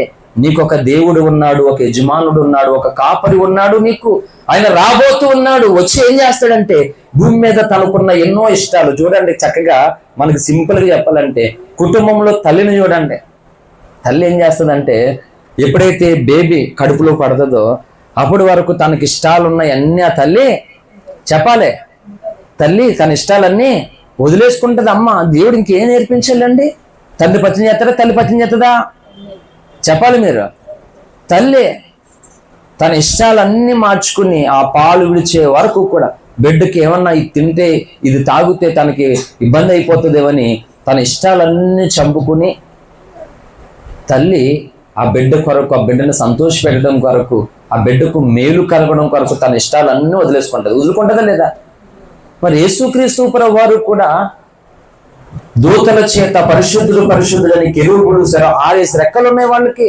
నువ్వు నేను నా ముఖం ఏం స్తుతిస్తున్నావు ఆయన్ని? 6 రెక్కలు ఉన్నటువంటి దేవదూతలు పరిశుద్ధులు 24 hours స్తుతిస్తున్నారు ఆయన్ను. అటువంటి వారి దగ్గర నుండి వదిలేసి మహిమను వదిలేసుకుని అన్నీ వదిలేసుకుని తండ్రి వక్షస్థలాన్ని వదిలేసుకుని నిన్ను నన్ను ప్రేమించి, అంటే నువ్వు నేను యేసయ్యకి భూమి మీద పరలోకంలో ఉన్న దేవదూతల కంటే ఇష్టం ఎవరు యేసయ్యకి? నువ్వు నేను అన్నమాట. ఈ లోకంలో చెప్పి ఎవరికి నువ్వు ఇష్టం? యేసయ్య కంటే ఎవరికైనా ఇష్టమా? నువ్వు చెప్పండి ఎవరికైనా. నీలో ఒక తప్పు కనబడితే, నీలో ఒక లోపం కనబడితే ఆటోమేటిక్గా నీ మీద ఉన్న ఇష్టం తొలగిపోతుంది. ఇది లోక సామెత. నీలో అనేక లోపాలు ఉన్నా సరే, అందుకే జోసెఫ్ అని నేను చెప్తాను, గుర్తుపెట్టుకోండి. నేను ప్రతి మనిషిలో కోరుకునే 3 ఏం చెప్పినా, ఒకటి రక్షణ పొందిన సంగతి ఎలా ఉంటది అది వేరే, దాని కొరకు జీవితం అప్పగించుకున్నాను ఇతరుల రక్షణ కొరకు. హల్లెలూయా. మొదటిది ఏంటంటే నీవు ప్రభుకి ఇష్టడుగా ఇష్టరాలుగా ఉండాలి. హల్లెలూయా. రెండోది క్షమాపణ పొందుకోవాలి. మూడోది మార్పు కలగాలి. నేను ఇదే చేస్తాను ప్రతి వ్యక్తులు. అందుకని నన్ను ఎన్నో గాయాలు చేసినా, నాకు ఎంతో నష్టం చేసినా, బాధ పెట్టినా ఇదే కోరుకుంటాను నేను. ఇదే ప్రార్థన. ఏం చేసేస్తాను? ప్రార్థన గదిలో అడగండి భక్తుల్ని. ఇంతసేపు ప్రార్థన దేని కొరకు చేస్తారు, ఎందుకు కన్నీరు కరుస్తారు అడగండి మీరు. హల్లెలూయా. అందరూ నాకు దశంభాగాలు ఇచ్చేసేయ, ఆ ఏడుపు నేను ఏడలేదు, వేసే దగ్గర ఏడను కూడా నాదే. హల్లెలూయా. బేదలైనా సరే దేవుడు ప్రేరేపిస్తే పరుగులు తీసుకొని దశంభాగం ఏంటి, దానికి రెట్టింపు ఇస్తారు తీసుకొచ్చారు. హల్లెలూయా. దశంభాగం కాదు, దానికి రెట్టింపు తీసుకొస్తారు. నేను ఎప్పుడు దశంభాగం ఇవ్వలేదు దేవుడికి, రెట్టింపు ఇస్తున్నాను. హల్లెలూయా. రెట్టింపు ఇస్తున్నాను నేను, దశంభాగం కాదు. దేవుడు ప్రేరేపిస్తే ఎవరు మౌనంగా ఉండలేరు అసలు. అన్న బేదల పెద్దల వీళ్ళు ఎవరు పట్టించుకోరు అసలు. ప్రభు ప్రేరణ తెచ్చేస్తారన్నమాట. దాని కొరకు మళ్ళీ ప్రసంగాలు చేయడం ఏంటి దౌర్భాగ్యంగానే బుడముక్కల కింద. హల్లెలూయా.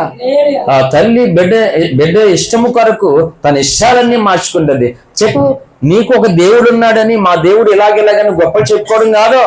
ఆ గొప్ప దేవుడు కొరకు నువ్వు సమాజంలో, సంఘములో ఇతరుల ఎదుట గొప్పగాను బ్రతకాలి. ఇది లేనప్పుడు నీ దేవుడు గొప్ప కోసం చెప్తే ఎవరికి ఉపయోగం?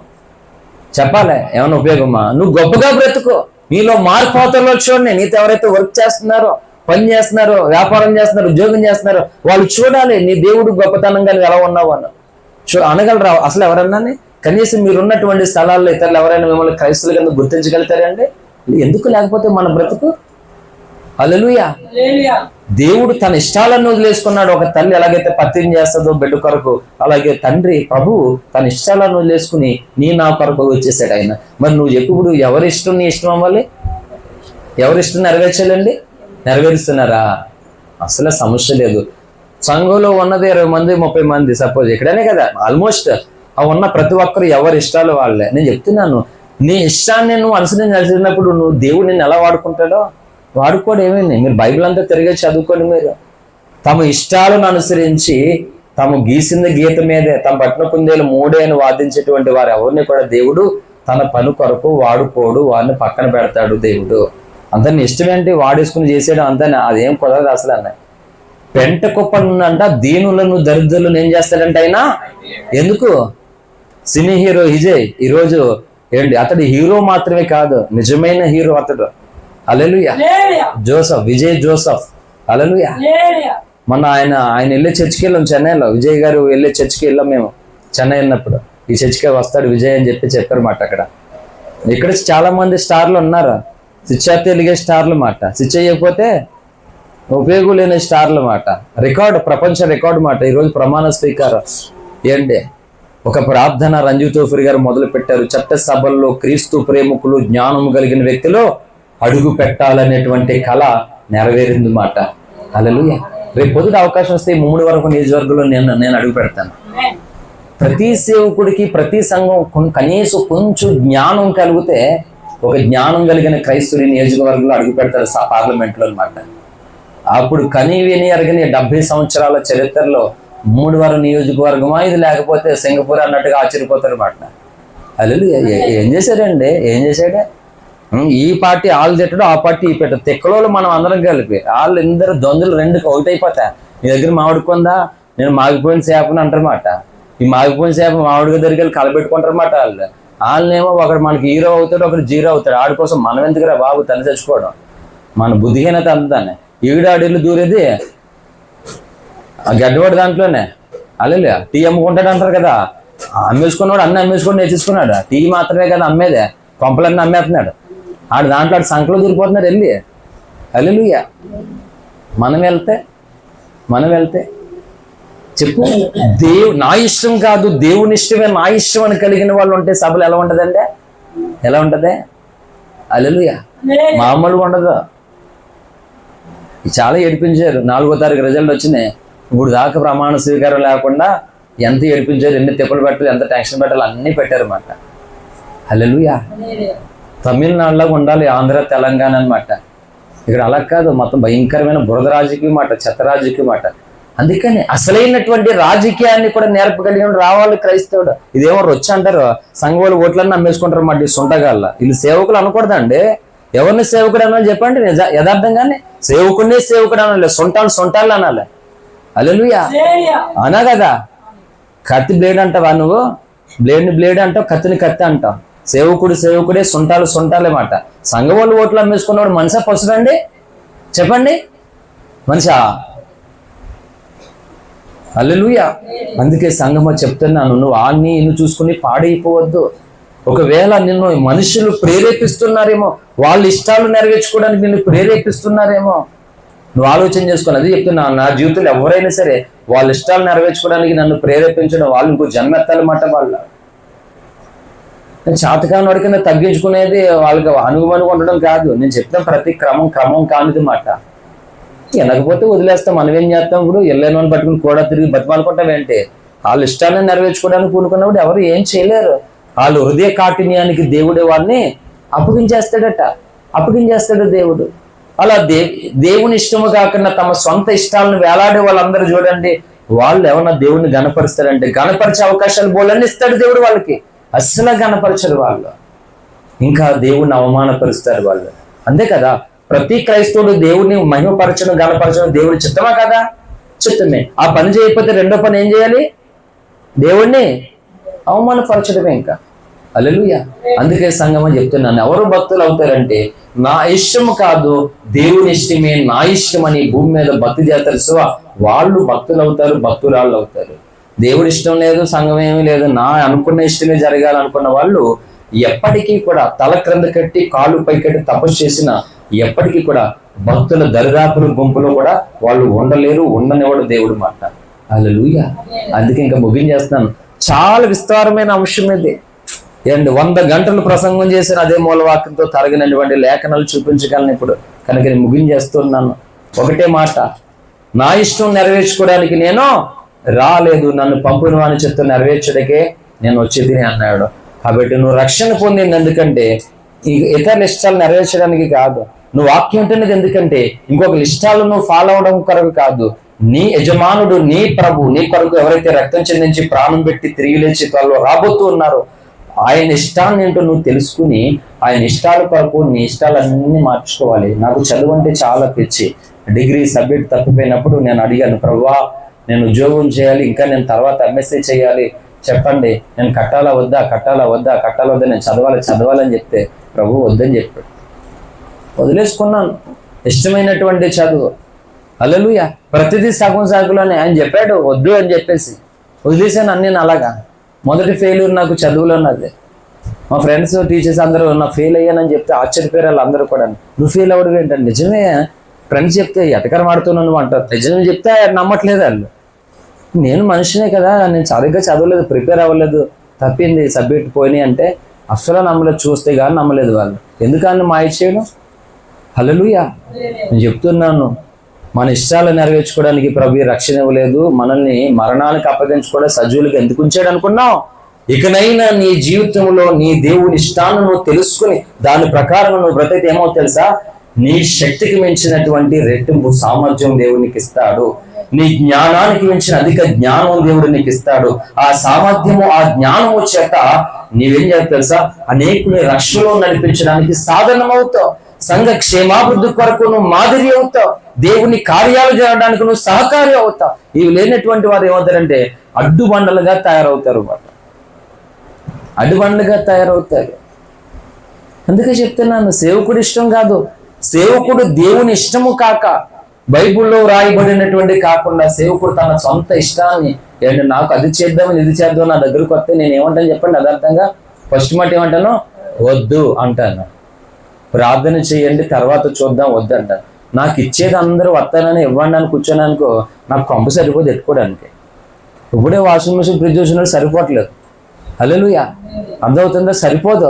ఓ పెద్దది ఉండాలి అలా వచ్చిందని పెట్టుకోవడానికి. నాకు వద్దు, ప్రార్థన చేయండి తర్వాత చూద్దాం. మీ పరిస్థితులే బాగాలేదు, ముందు మీరు సమృద్ధిగా చక్కగా అన్ని సమస్యల నుండి మీరు విడుదల పొందండి. ఆ తర్వాత ఇగో ప్రభు మాకు కృప ఇచ్చాడు, ప్రభు మమ్మల్ని ఉన్నత స్థితిలో పెట్టాడు కనుక కృతజ్ఞతగా ఏదో చేయాలనుకోండి, అప్పుడు చేయండి, పర్వాలే. కానీ మీరే పీక లోతులో కష్టాల్లో ఉండి నేను నా సుఖం కొరకు ఏదో చేయడము వద్దు. ఇప్పుడు అలాగ ఆపేస్తుంటాను నేను, వద్దు వద్దు వద్దు వద్దు అని చెప్పేసి.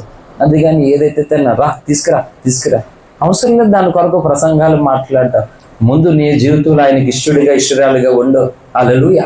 ఆయన ఇష్టాన్ని నువ్వు భూమి మీద బ్రతుకు. సాతానుడు వాడు బాబు తరం కదా నిన్ను ఓడించడం.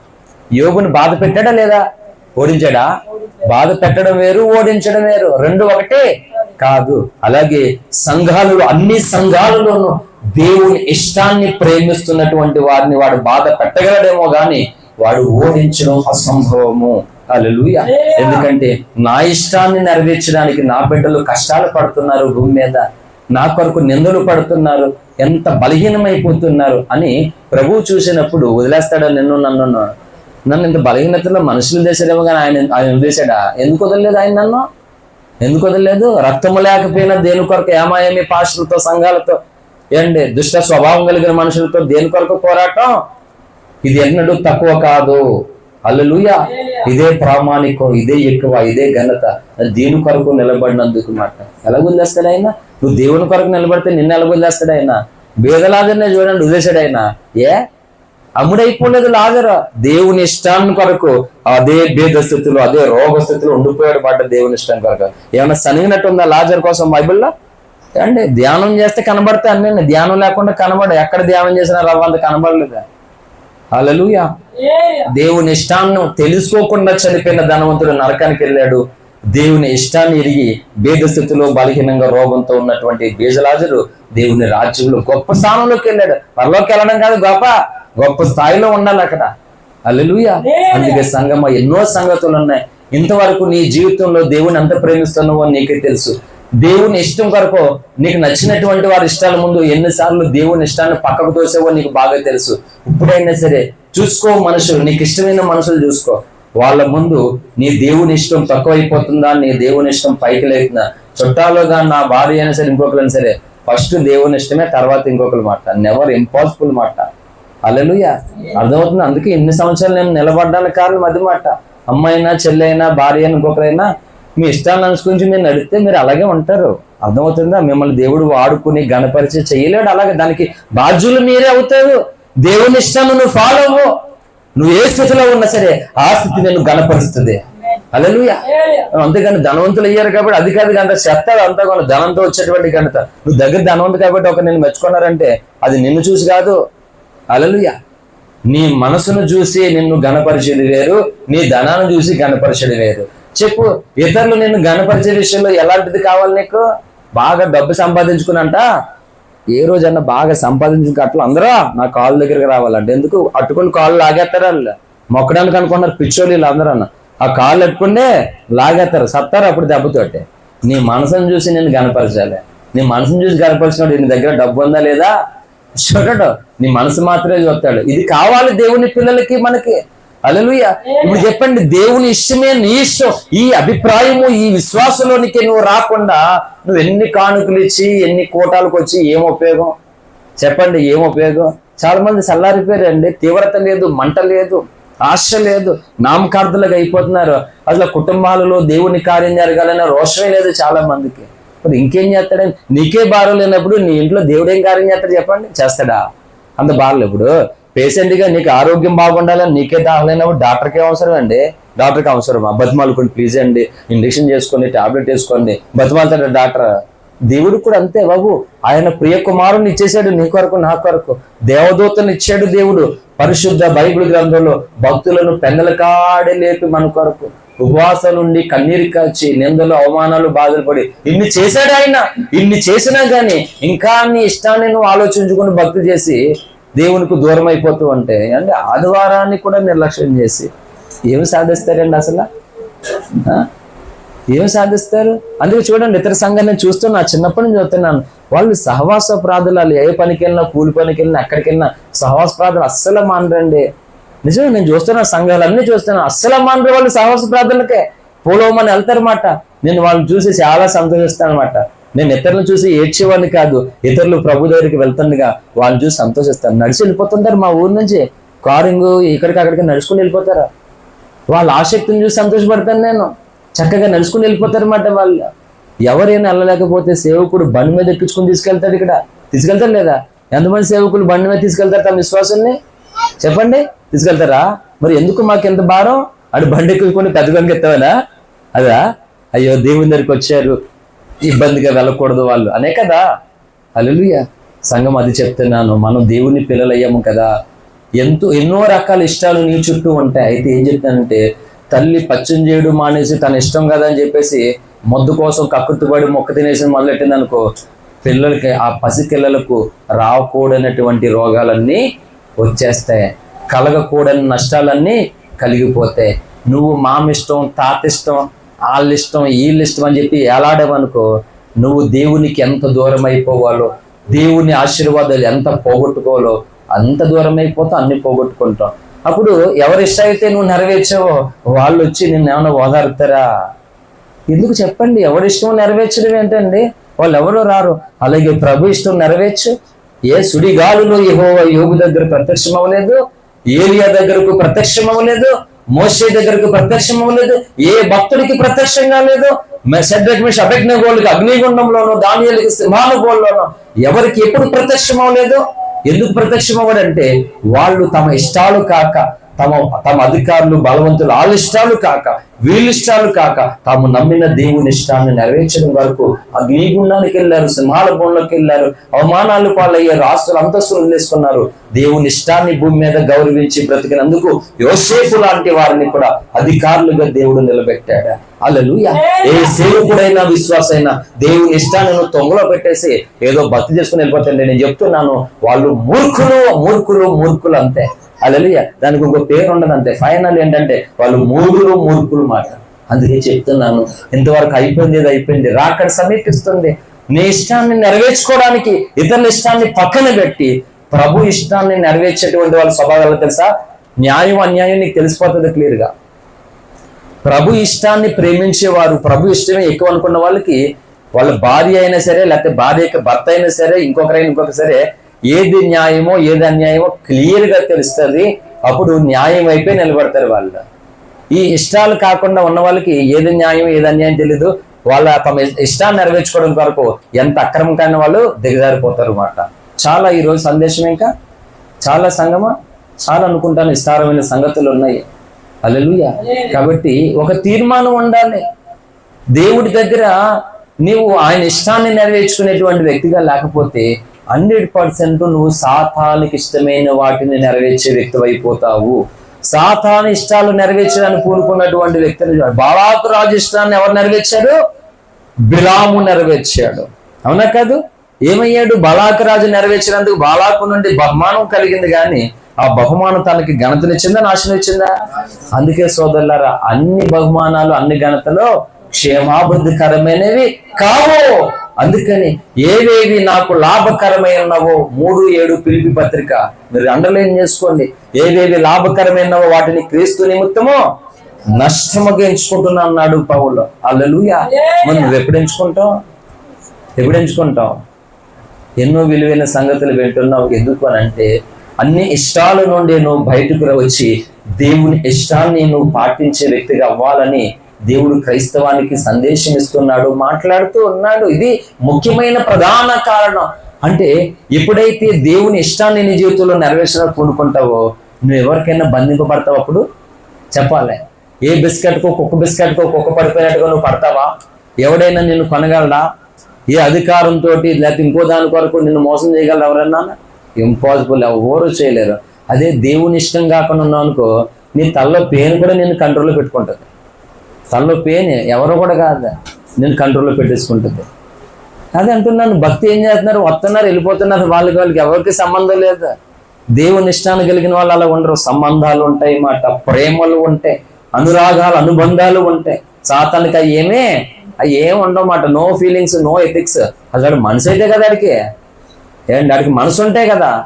అందుకని భక్తులు అన్నాడు, మనసున్నా మంచి దేవా నీ మనసును. సంఘంలో యోహాన్ గారు పాడేవారు, చనిపోయారు పెద్ద ఆయన యోహాన్ గారు. మనసున్న మంచి దేవా నీ మనసును నాకు ఇచ్చావా? చెప్పండి, దేవుడు మనసు నీకు ఇచ్చాడా లేదా? ఇచ్చాడు కానీ తీసుకోవట్లేదు అంతే. హల్లెలూయా. అంతే కదా. ఏటీఎం దగ్గరికి వెళ్తే డబ్బులు ఎత్తదా లేదా? అకౌంట్లో ఉంటే ఎత్తదన్నమాట. అలాగే నీ గుండెల్లో క్రీస్తు కొరకు మండేటువంటి ప్రేమ జ్వాల ఈ విధానం ఉంటే ఆయన నుండి అవుతాయి రావా? అన్నీ వస్తాయి. సంగమా, 2 చేతులు జోడిస్తూ ఉన్నాను, ఇంతవరకు మొక్కుజోడిగా చెప్తున్నాను. నీ జీవితంలో అనేకుల ఇష్టాలు నెరవేర్చుకోవడం కొరకు నీ జీవితం అయిపోయింది. చాలు చాలు చాలు. ఇకనైనా ప్రభువా నీ ఇష్టాన్ని నెరవేర్చుట నాకు నేర్పు. భక్తుడైన దావీదు అంటాడు 143వ కీర్తన అనుకుంటాను, చూడదు కానీ, దేవా నీవే నా దేవుడవు, నీ చిత్తానుసారంగా ప్రవర్తించడం నాకు నేర్పుము అన్నాడు. హల్లెలూయా. కాబట్టి మనమా ప్రార్థన చేద్దాం. ఎన్నో ఇష్టాలు ఎంతవరకు నన్ను చాలా నష్టాలకు నడిపించాయి ప్రభువా. కాబట్టి తండ్రి, నష్టపోయింది చాలు, ఇక మీదట నీ ఇష్టాన్ని అనుసరించడం నాకు నేర్పించు ప్రభు అని ప్రభుకి అప్పగించుకుందాం. ఈ మాటలు దేవుడు దీవించి ఆశీర్వదించును గాక. ఆమేన్. థాంక్యూ. అందరికి వందనాలు. మోకరించండి, ప్రార్థన చేసుకుందాం. ఎవరు అటు ఇటు తిరగవద్దు, అందరూ కూడా మోకరించగలిగిన వారు